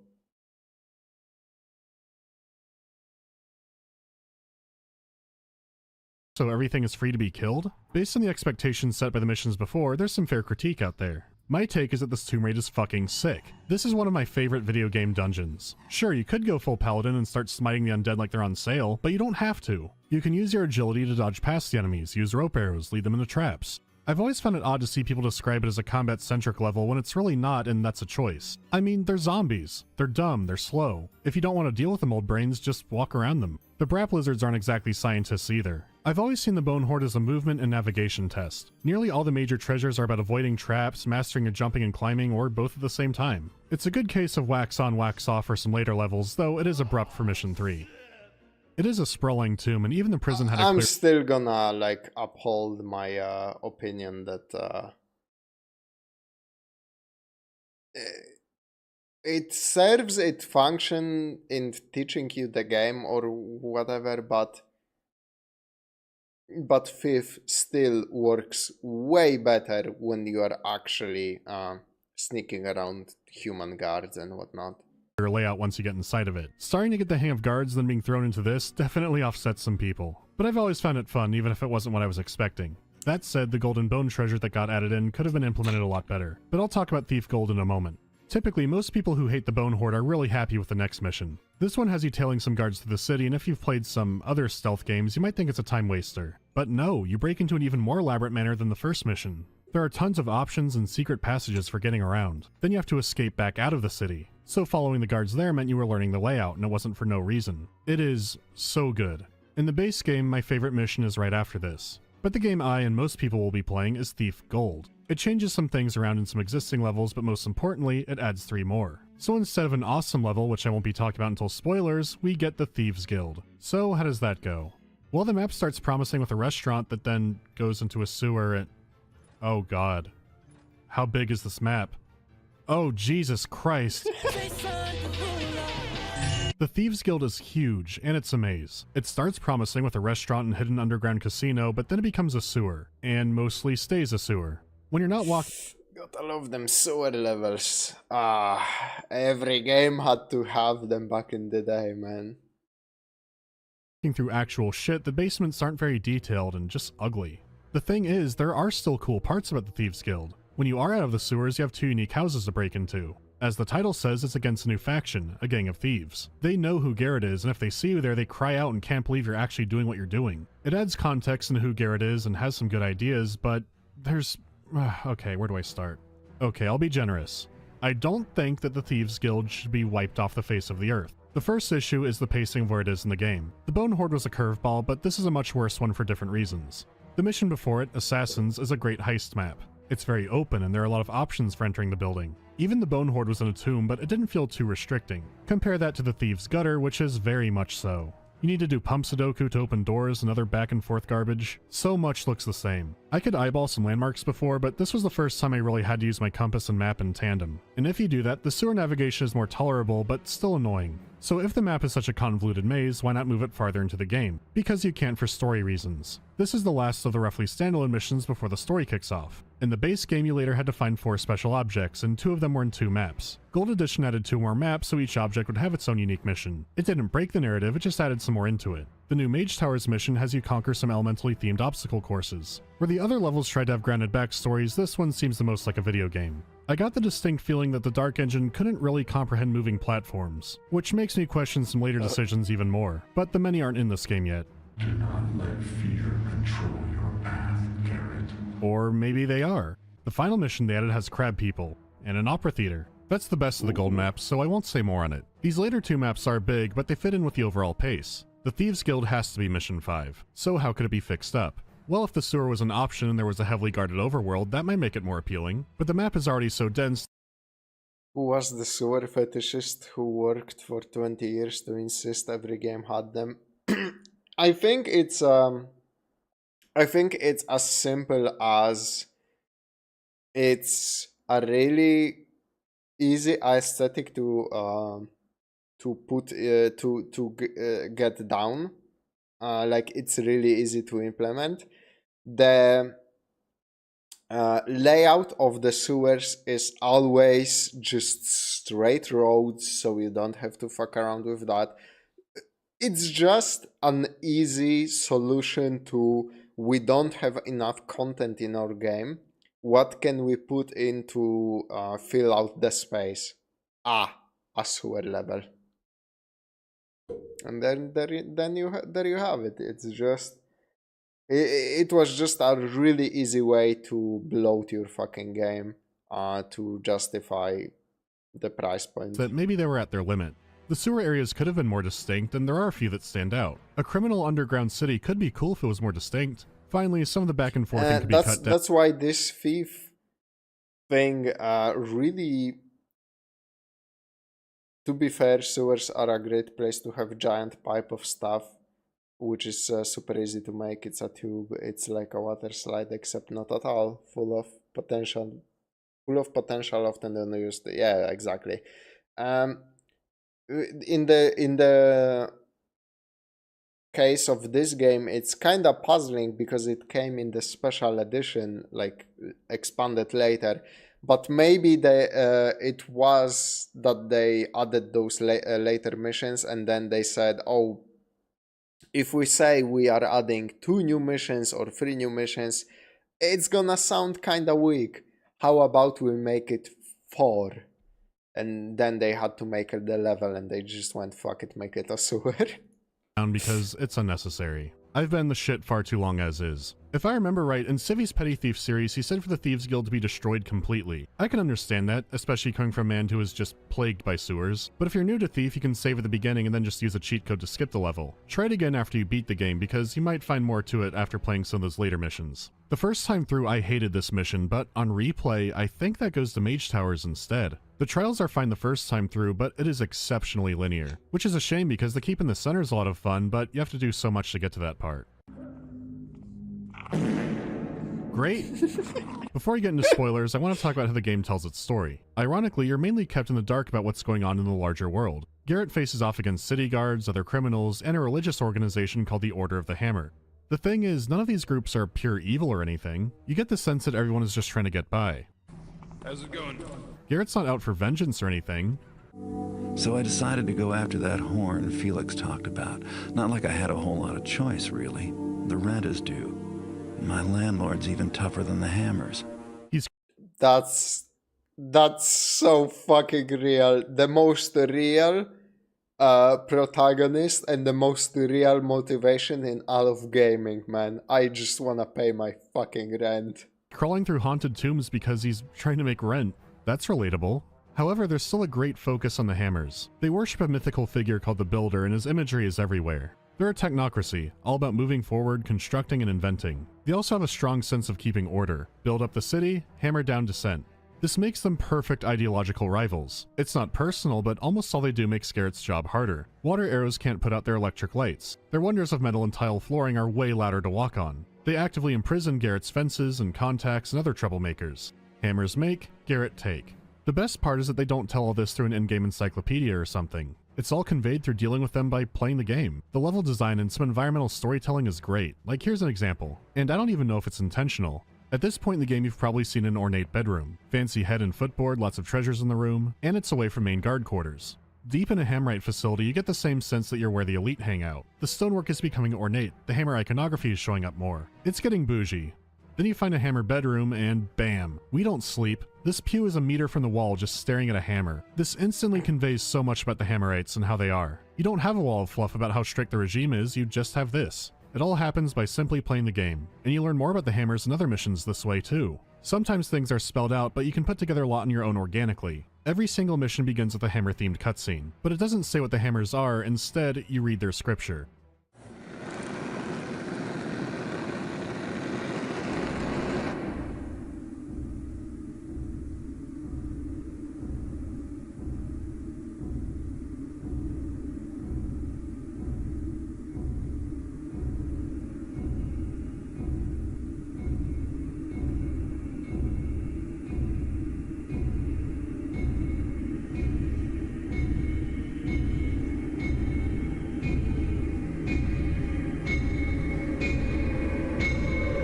I love it so much. There's one level I have to talk about and more story to cover, but that's it for non-spoilers. So if you want to get past all those, go to here. Okay, the sword. This is my favorite mission in the game and flat out one of my favorite video game levels. Garrett is hired to steal a magical sword from an eccentric noble named Constantine. This would make your third break into a mansion, so you Oh yeah, I remember this level. It's like a setup and things get so fucking freaky during this mission. It's such a like a genius way to twist what you were doing up to this have point. some confidence behind you. Just like the others, the front is heavily guarded, so you look for another way in. The difference is, compared to the other jobs, you barely know anything about what's inside. There's not much room for casing the place out either. All you can tell is that the building is a lot bigger than the other ones, and why is that window crooked? A little strange, but it's easy to get in. After the Bone Horde, you've gotten pretty good at climbing. It's a lavish mansion, and there's a lot of treasure to be found, but it's well guarded and some of it is more hidden. The deeper you go, the more strange things become. The rooms don't make sense anymore, and they don't seem to have a purpose. Even the layout of the more mundane rooms seem like something's off or elongated. It was supposed to be a normal job, but things keep getting creepier. The orientation of rooms shift completely, and eventually the mansion just gives up pretending it's supposed to be something normal. And while all this is happening, the guards are still on the hunt. It is such a trip. Why is there a jungle inside this? Are the rooms and furniture going to keep flipping? What's the deal with the shrunken town or the gigantic room? Why is the laughter in the walls getting louder? If the other levels had you feeling deep behind lines, this one really does it. You have no help, no expectations, it's just you versus the madhouse. Up until now, every map had logic and purpose behind its use, and now you've been thrown completely into the deep end of what the hell is happening. For narrative purposes, Garrett doesn't need to say anything. His only remark on any of it is when you actually get the sword. Time to take my new sword and get out of this crazy place. That was it. The madness isn't overly foreshadowed, and it's not constantly talked over. It's a kind of restraint that I wish some other games had. At the end of all of it, it turned out it was Constantine who hired you. The entire job was to test how good you were for his real assignment, stealing an artifact called the Eye from a haunted cathedral deep inside undead territory. But unlocking the cathedral means taking some other jobs to get the talismans to open it. This leads to a twist, and I've heard some friends call it a bad one. Constantine and the artifact are actually evil. Yeah? The keepers have sealed the door, and only they know how to open them. I never got the vibe this was an artifact for good. The one tightly sealed inside a cathedral because it fell to ultimate evil. You're being hired by a powerful and wealthy man who isn't using other channels to do this. I never saw this guy and his assignment being bad news as a twist. It's the degree of just how bad he is. I can't tell you how pleased I am with you, Mr. Garrett. I simply can't find the words. But perhaps Victoria can help me in that regard. She has such a way with them. Yes, we are both so very pleased. Victoria? Even though the eye is defective. What? Victoria is quite right, Mr. Garrett. I don't mean to sound ungrateful, but this eye is completely blind. It's a rock. It's what you asked for. Am I gonna get paid or not? Of course. Victoria, are you prepared to give Mr. Garrett his compensation?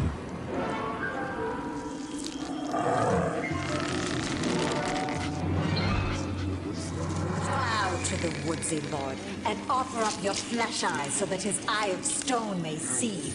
Man, imagine you're just being contracted by another fucking rich fart to steal something he can't legally obtain, and then the fucking god hand from Berserk descends upon you. Fuck.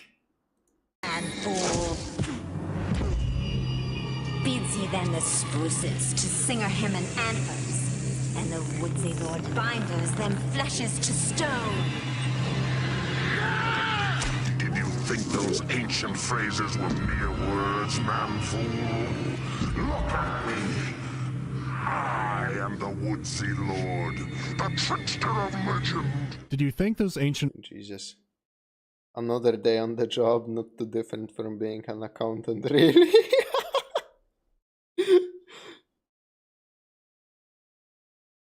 It's funny that a demon decided to get rich first before doing his evil plan. Oh yeah, kinda, unless that was like an unelaborate illusion or something.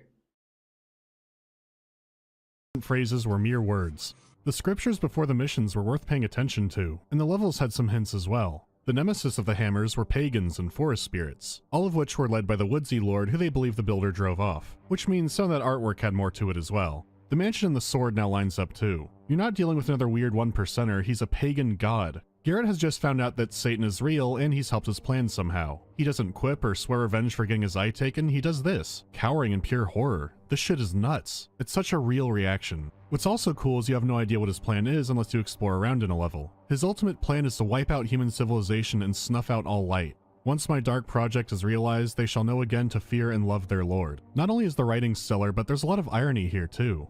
Taking away luxuries and snuffing out light is what you've been doing all game, and now someone is out to do it to everyone and everything. So the hammers who you've been plaguing all game team up with you to stop him. Narratively this is all great, but as for the missions themselves, it's not the high point. Two of the missions have maps that are partial remixes of what you played before. The mansion from the sword is now being overrun by plant life and strange new creatures, and a hammer temple is being actively invaded. It's not the remixing that's the issue, but these missions are strongly pushing you towards combat now. You can try to sneak around and run past them like you could in the Bone Horde, but there are less options now and it seems more set up for confrontation. One mission will even add a kill enemies objective if you damage one, so it seems like a lot of fighting inside some anthills. And unlike before where getting around that stuff was an option, here it feels like you're playing it wrong. The final mission is the complete opposite. Instead of constant combat— oh shit!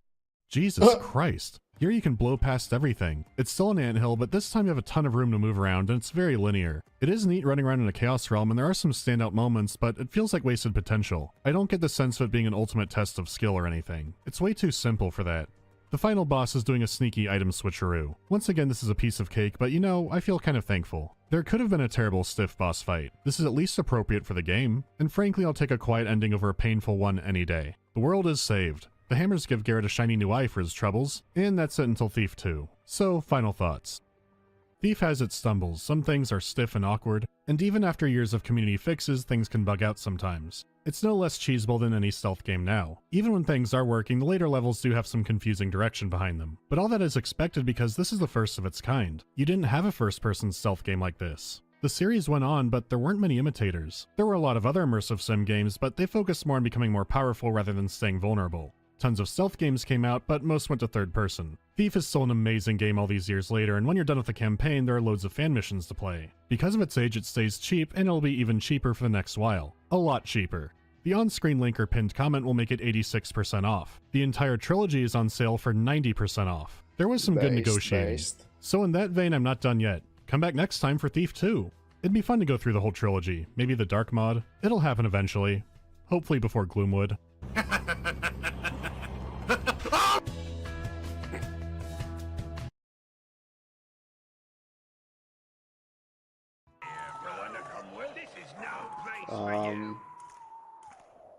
I don't think there's a way in.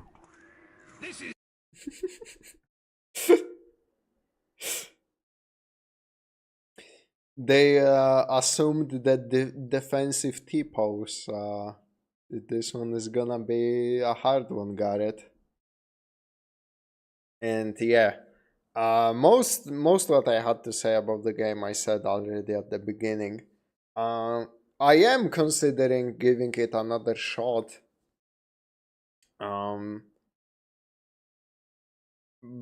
Now that I am like you know, older, more patient, and played a greater variety of games, so I can more like appreciate more games that try to do different stuff. But Thief was always like this one trick pony, in my opinion. While there are other games I think I would enjoy more, I don't know. It's just hard deciding if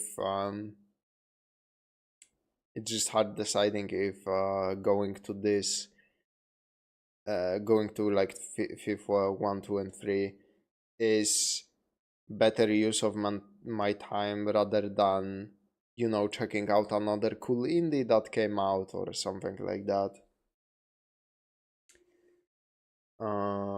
Capitan Tipos trained his troops well.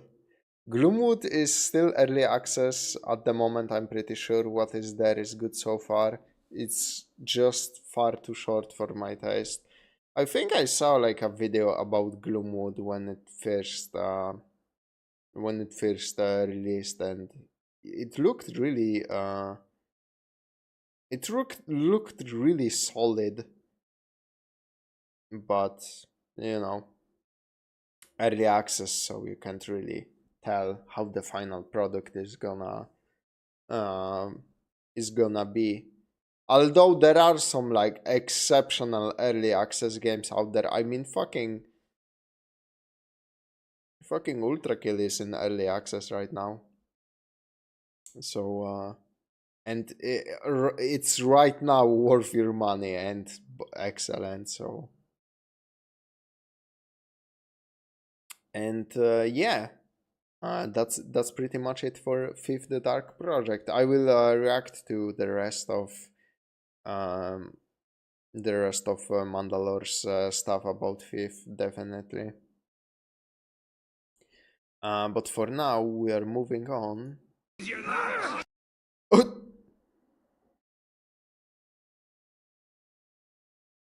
But for now, we are moving on to Cyrus Linnaeus. Okay. But for now, we're moving on to another video by Reggie that I was sorta interested in. And it's a short one, so, you know, why not? Listening to unhinged people talk about Rimworld is always a great time, so yeah. So yeah, Can I Survive Squirrel Armageddon in Rimworld by Reggie. Quite a popular video of his from what I've seen.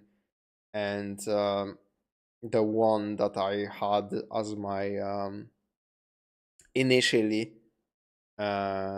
as the video I had lined up to just introduce me to this channel. But then I decided for to obviously go for the Warhammer stuff.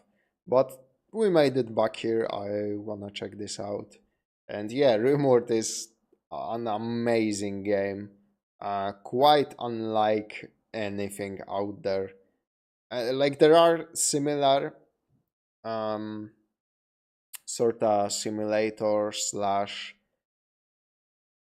management games, but holy shit.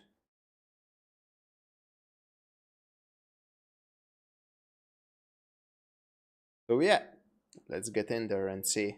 Cyrus Linnaeus, otherwise known as the humble tree squirrel, peaceful, fluffy, and unassuming, but what if it wanted to consume your flesh? In today's challenge, I will be crash landing 10 colonists on a planet full of rapidly replicating killer squirrels. We have 16 days to establish a base camp before the squirrel onslaught begins. On day 17, one manhunter squirrel will— Okay, is that a possibility in the fucking game, or is that modded in?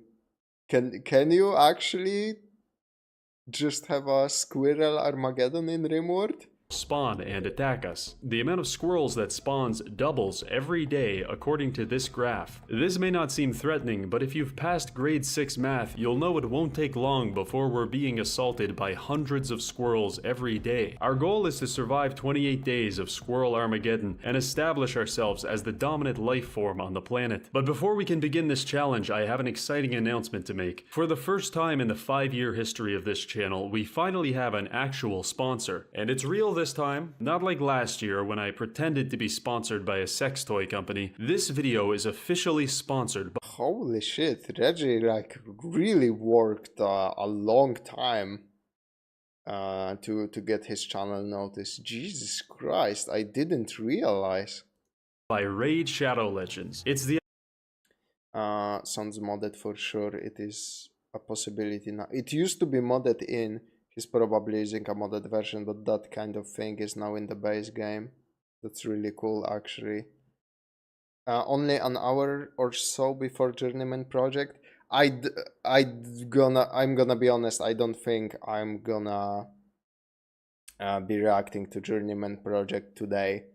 I have some like longer videos. Same for Fallout for Bad People, right? I have some like longer videos on my to watch list, but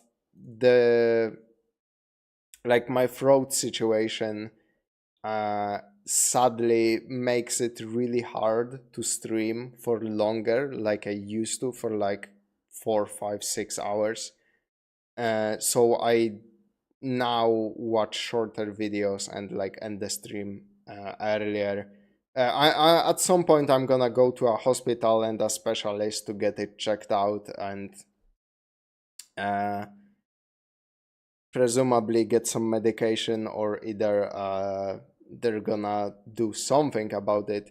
So like I'm saving those videos for a later date when I'm more up to like sitting and talking to you guys for a longer periods of time. But right now I'm just not up to it. Yeah, I would definitely love to react to more of Ross's stuff. Believe me, I love what he does, and other creators who do these longer kinds of videos. But right now it is quite difficult for me, unless I start a stream and basically react to a single hour-long video, which would be a little bit anticlimactic, I think.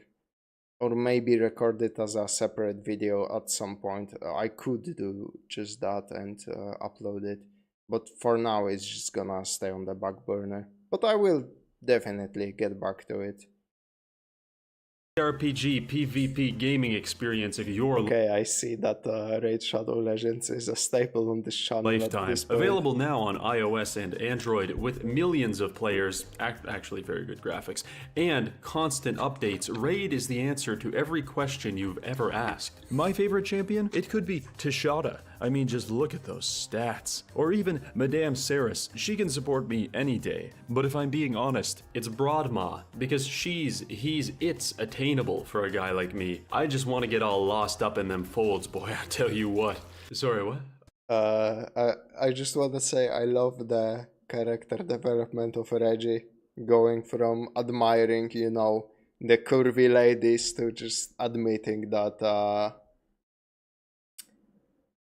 he don't give a fuck about that. It's all about the muscle and the beard and the the aggressive homosexuality. I mean, he said it. He said it's not gay if you don't moan. So.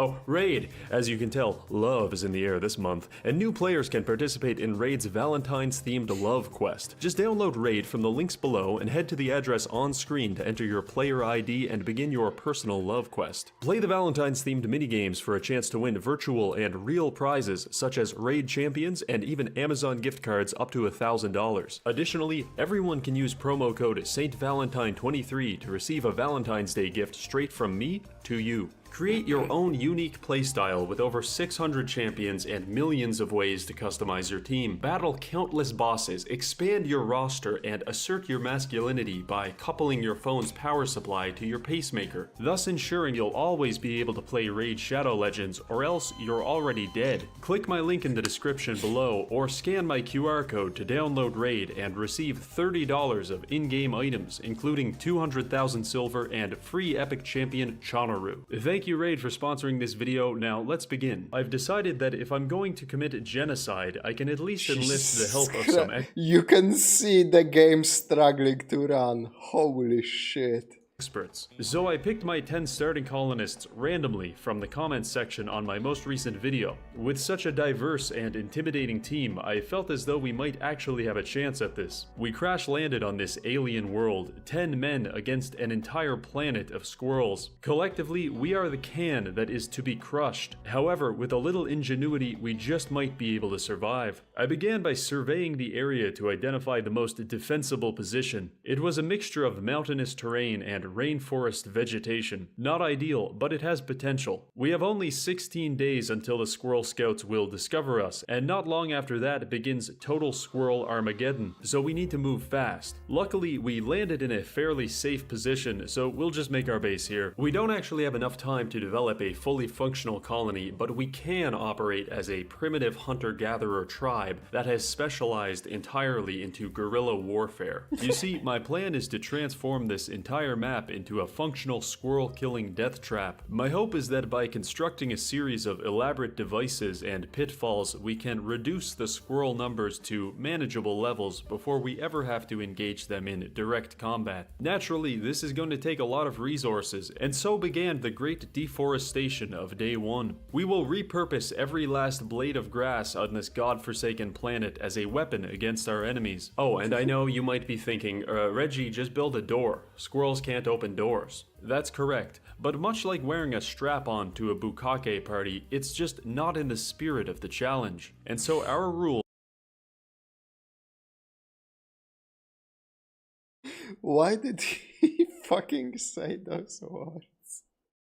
is that the squirrels must have clear access to our colonists at all times. It doesn't have to be safe or fast, but it must be available. Now, while we have already accepted our lifestyle as filthy, dirt-eating cretins, we will still require some basic amenities to prevent our colonists from going completely insane. As such, I began construction on a tasteful bedroom, as well as a slave labor research cave. And that was day one. Research, wood gathering, and interior decorating, the trappings of any good genocide. But if we want to survive past day 20, our society will need to evolve into a more techno-militaristic and authoritarian regime. With my personal guidance, I think we can get there. The sun reluctantly rose again on this death world, and with some wood finally stockpiled, I had our colonists begin construction on our main defensive project. I'm not sure that it's fair to call it a maze, since it's impossible to get lost, but it's a spiral-shaped structure meant to corral enemies into a single-file line. Not overly threatening in its own right, but I installed a mod that allows me to build rat traps. They are fairly cheap, and it only takes 2 to kill a squirrel. By filling our maze with over 200 rat traps, I could guarantee our colonists some level of security, at least until we start dealing with the later waves of the squirrel army. This would be our primary construction project for the next few days. During this time, nestled into the side of a mountain, was my team of research scientists, furiously folding and unfolding the same piece of paper in an attempt to extract some arcane knowledge. In time, we managed to discover some basic human necessities, such as power generation and chlorine gas. I have to say, there was something relaxing about watching the colonists hard at work, bending the very planet to their will and literally draining the swamps. It is tranquil in a way that belies the reality of this holy war. Complacency would mean death, and innovation life. Our scientists understood this, and we developed a way to jerry-rig some very low-tech turrets made and fueled entirely by wood. We outfitted our base's perimeter with these turrets and also began to spray down the surrounding area with water, thus turning the battlefield into a thick, muddy mire that would slow attacking armies. By this point, food was beginning to become an issue. If we could survive for a few more weeks, we could transition to an entirely squirrel-based diet, but for the time being, we would have to survive via turtle meat and photosynthesis photosynthesis. Our initial arrival may have been met with sunny skies, but now rain has washed down on our base for the past 3 days. Possibly monsoon season, but also possibly an early warning sign that we are not welcome. It was maybe for this reason that I had no qualms in building toxic power generators just outside our base. Sure, it will eventually pollute the entire planet and destroy countless ecosystems, but if you shorten your time frame to 28 days, you'll realize there are a surprising amount of things that you simply don't care about. With this, our colonists transitioned from construction to mining. I studied a lot of tape on the Viet Cong in preparation for this challenge, and the development of an intricate series of tunnels was key to their success as guerrilla warriors. We too could utilize this technique, popping out of the mountain to lob explosives at our enemies before disappearing into a vast darkness. Work carried on for the next few days. The occasional raider would show up to help us test our It's fucked up how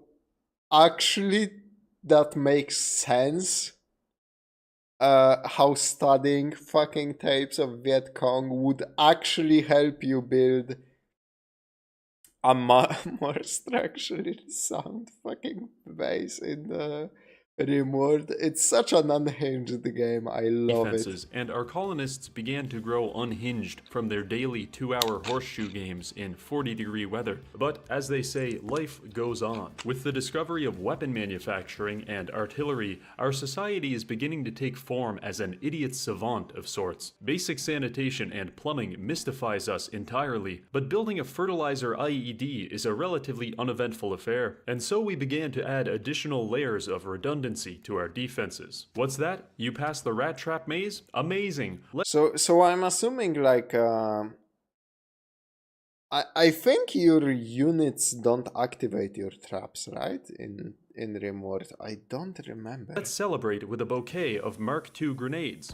Even got past the grenades, huh? Let's see how you do with tight spaces filled with circular saws. Amazingly, despite these hazardous working conditions, none of our colonists have died in a freak accident, though they have certainly tried. The first wave of squirrels would soon be upon us. They can step into them, I think. Certain tension fell over the colony as I began to wonder if our preparations would even come close to being adequate. It's one thing to kill a homeless man with rat traps, it's another thing entirely to stop 2,000 squirrels. My colonists finished the day in the workshop, preparing some flammable liquids and machine pistols for the coming days. The sun set and rose again, bringing with it an agent of destruction. A solitary squirrel nationalist. As expected, he didn't even make it past our turret, but the blood spilled this day has set in motion the wheels of war. A war that would not end until there was no blood left to give. Some would view this first squirrel as a kind of Franz Ferdinand, a holy martyr even. We, however, viewed him as lunch. The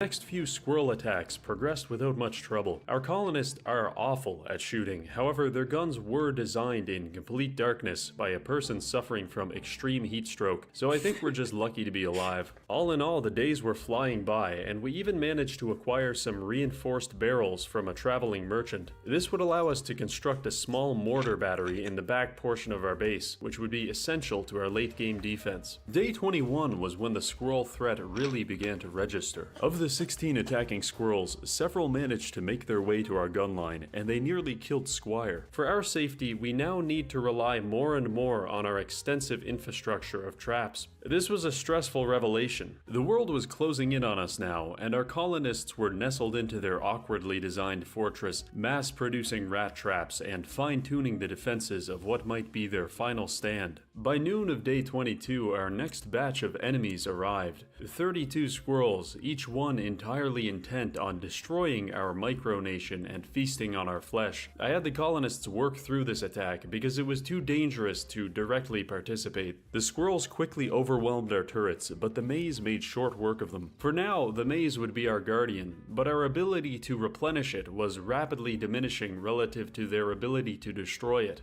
We managed to survive day 23 thanks to an incredibly unlucky trade caravan being absolutely devoured by the wave of 64 squirrels. Despite their primitive weapons, the traders managed to whittle down the attacking army to a very manageable size, which we had no problem defeating. It was also at this point that I realized we could process the dead squirrels directly into chem fuel. This became the #1 priority of the colony in addition to the basic maintenance of our exterior defenses. If I could convert hundreds of squirrels into hundreds of barrels of explosive liquid, there's no telling what we could be capable of. It is now the 8th wave of Armageddon. Unhinged 128 squirrels barrel down on us like a bulldozer full of rabies. However, something strange is happening. Chunks of rock are falling from the sky and flattening our opponents. Initially, I thought it was a meteor shower, but then I remembered several days ago I had made blueprints for the construction of several catapults. I didn't even realize they had been completed, but nevertheless they were absolutely emasculating the attacking forces. Under normal circumstances, I'm sure this is a very ineffective weapon due to its poor accuracy, but when you're dealing with this many squirrels, you really can't miss. While the squirrels managed to disarm most of our rat traps by running into them face first,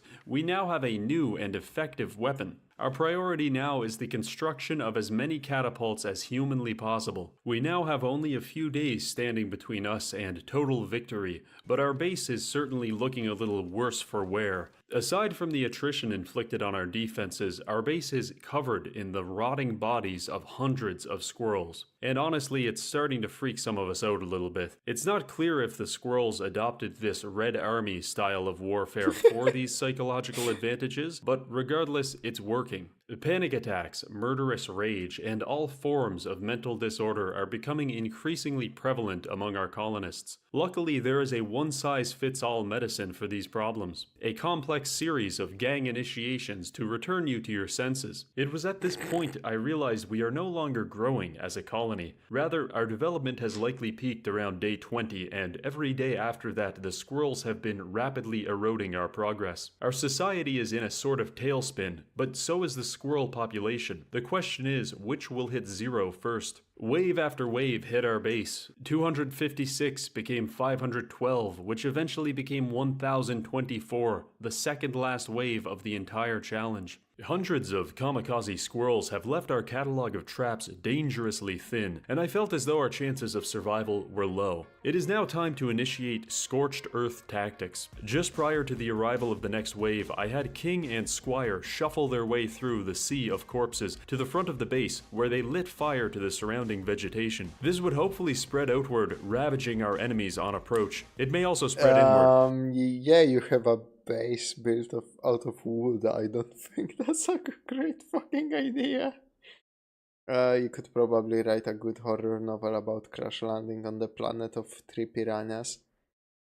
Probably. But at this point, that might actually clean the place up a bit. I also had our mortar team load high explosive and toxin-filled shells for the attack. If these rodent fucks want us dead, they'll have to be prepared to reenact the Normandy landings every day for the rest of the challenge. The squirrels approached under heavy artillery fire. They reached the outer wall, at which point they assembled into a formation known only as FPS Killer. Initially, it looks like the squirrels aren't doing anything, but that's just because my game has involuntarily been put in slow motion, and the squirrel hive mind is now deciding how to best assault our defenses. Honestly, with these numbers, it doesn't really matter. The attackers washed upon us with all the grace of a ruptured sewage pipe, storming through my caltrops, surviving mineshaft collapses, and even showing surprising resilience to nerve gas. You'd think that at some point the squirrels would wise up to our traps. I mean, they're literally slowly shuffling towards them in a single file line. But much like Chinese factory workers, they are simply unable to resist launching themselves into industrial machinery. Eventually, they did manage to prop open some of our doors and circumvent many of our traps entirely. That said, they weren't without their casualties. Fire was spreading through their ranks, and as they filtered into our final defensive position,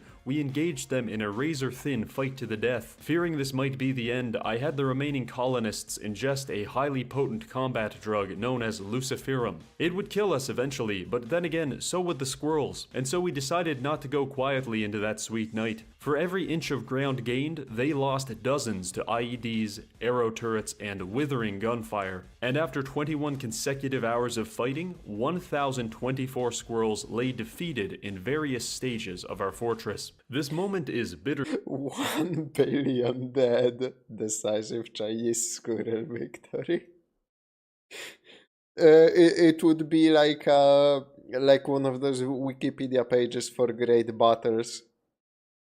Chinese squirrel losses 100 billion. The colonists, Regis colonists, 10 dead.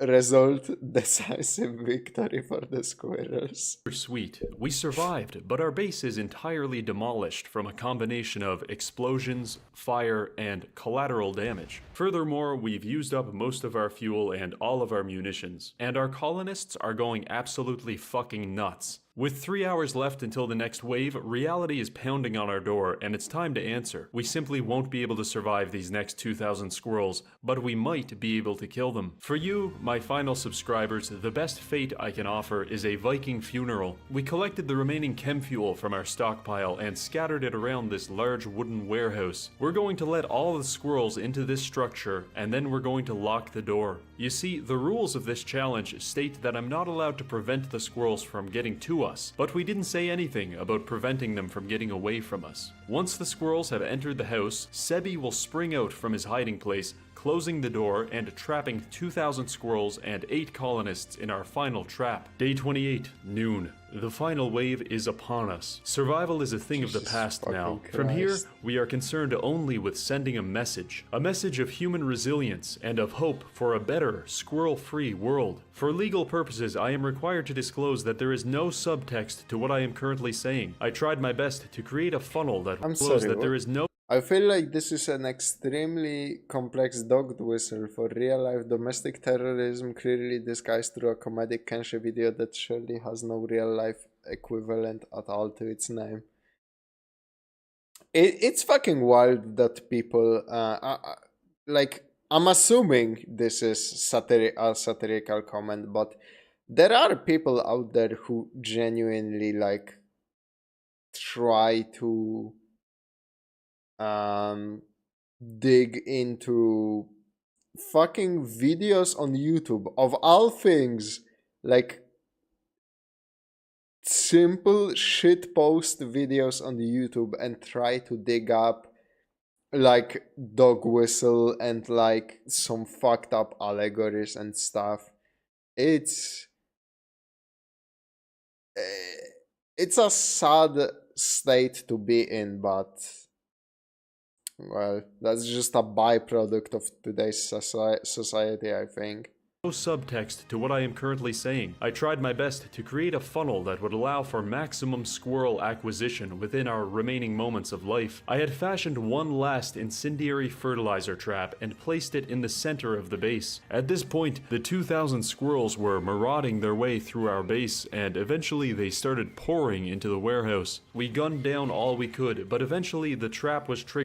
I blame people like George Lucas, who said he based the rebels in Star Wars on the Viet Cong.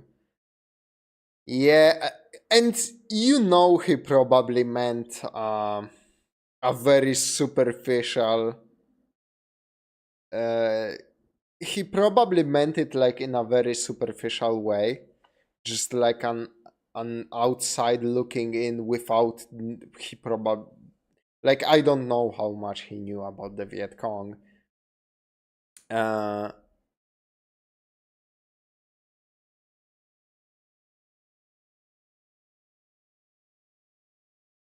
like, I think some people like really run wild with, because of that, yeah, people I think run wild with some fucking theories that were never proven to be true.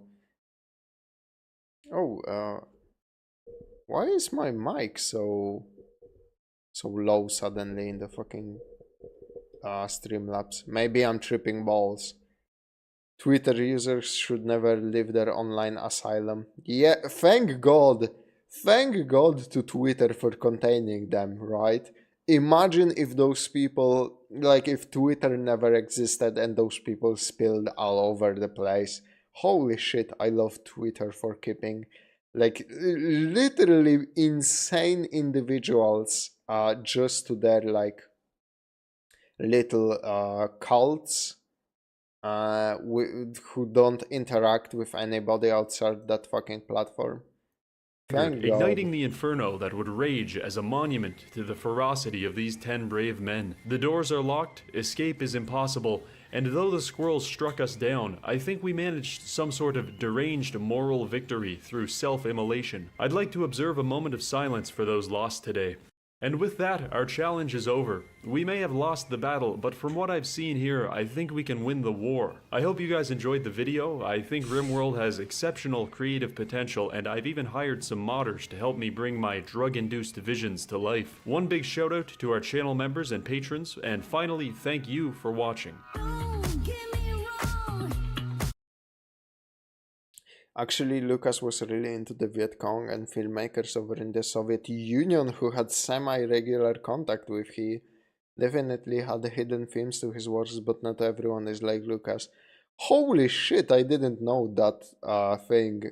I knew he based the rebels on Viet Cong, but holy fuck, I didn't know that stuff had such an insane backstory to it also. Jesus Christ. And yeah, RimWorld is fucking amazing. Within our remaining moments of life, I had fashioned one last It's amazing if you're a little bit disturbed, let's say. RimWorld is fucking awesome. I need to play more of it. Like, I played it a little bit really long time ago before all the expansions came out and stuff. So I need to really give it another shot too. And yeah, thank you very much for watching, for people watching this later on YouTube. And for anybody in the stream, I think I'm gonna wrap it up before sorry, I misspoke. I'm gonna wrap it up because because it's getting harder and harder to just speak normally. So like I said, I just don't want to push it. But thank you so much for joining me and like recommending all of those videos. Lucas is literally on record saying that filmmakers in the Soviet Union had more freedoms than he did in their work, since they just had to worry about the government, whereas he had to navigate a web of corporate sponsors who he hated since they would stifle or even kill his works. Good stream, thank you. Okay, Lucas is kind of a giant fucking baby. Let's not forget that he didn't live in the Soviet Union, so he was on the outside looking in, and I think that is a great exaggeration to what true authors, filmmakers, and activists had to go through under the fucking Soviet regime.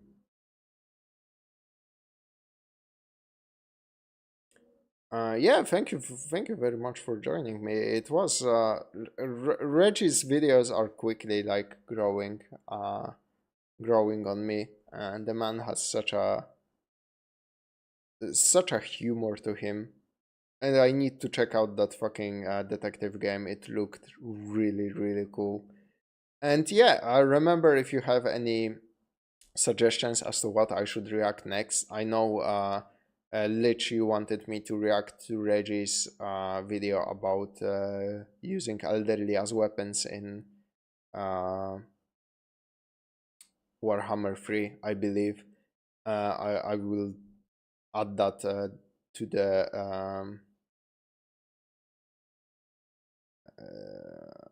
I will add that to the watch later. And if you have any other, if you guys have any other suggestions, remember to just write them down in comments or in the chat. I always scroll through everything that is said on the channel and like try to watch everything, but obviously that's not possible because there are a lot of suggestions. And yeah, like I said, right now I would rather not watch like really long videos, but they will be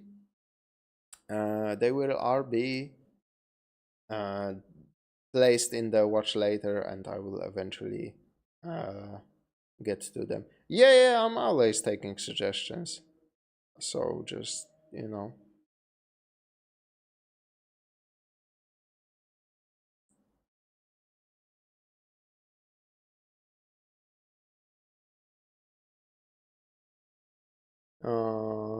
I He didn't live in Soviet Union, but I think aspects of his films were forcefully altered based on marketing.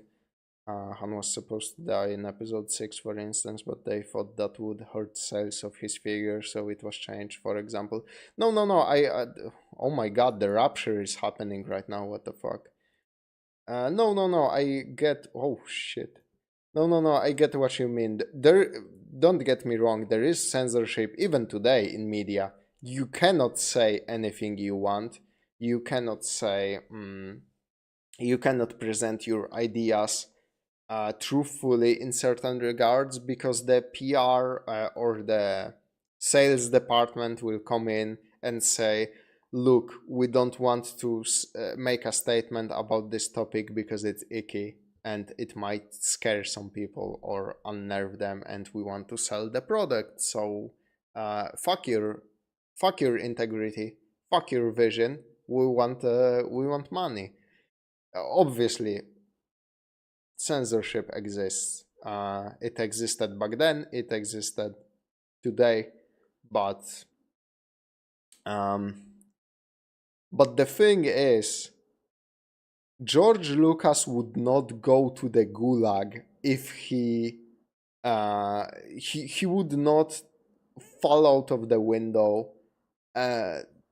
Things like that wouldn't happen to him if he was like pushing against the censors in the till the end, you know, and like.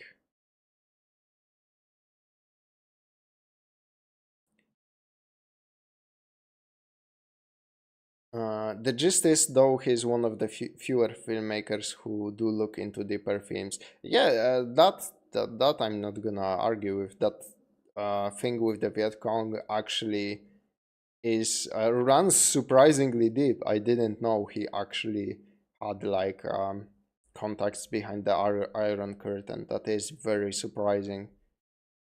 I would suggest Ross's game Dungeon Armed and Delirious. It is split into two 30-minute parts, so it might be easier to watch than 1 hour long stuff. Oh, that's surprising that he split a video into 2 parts. Sure, I will slap it on there, and yeah, that will make it way easier to watch. So yeah, that's a great suggestion. Anyway, thank you very much for joining me today, and watching those videos in general really means a lot to me.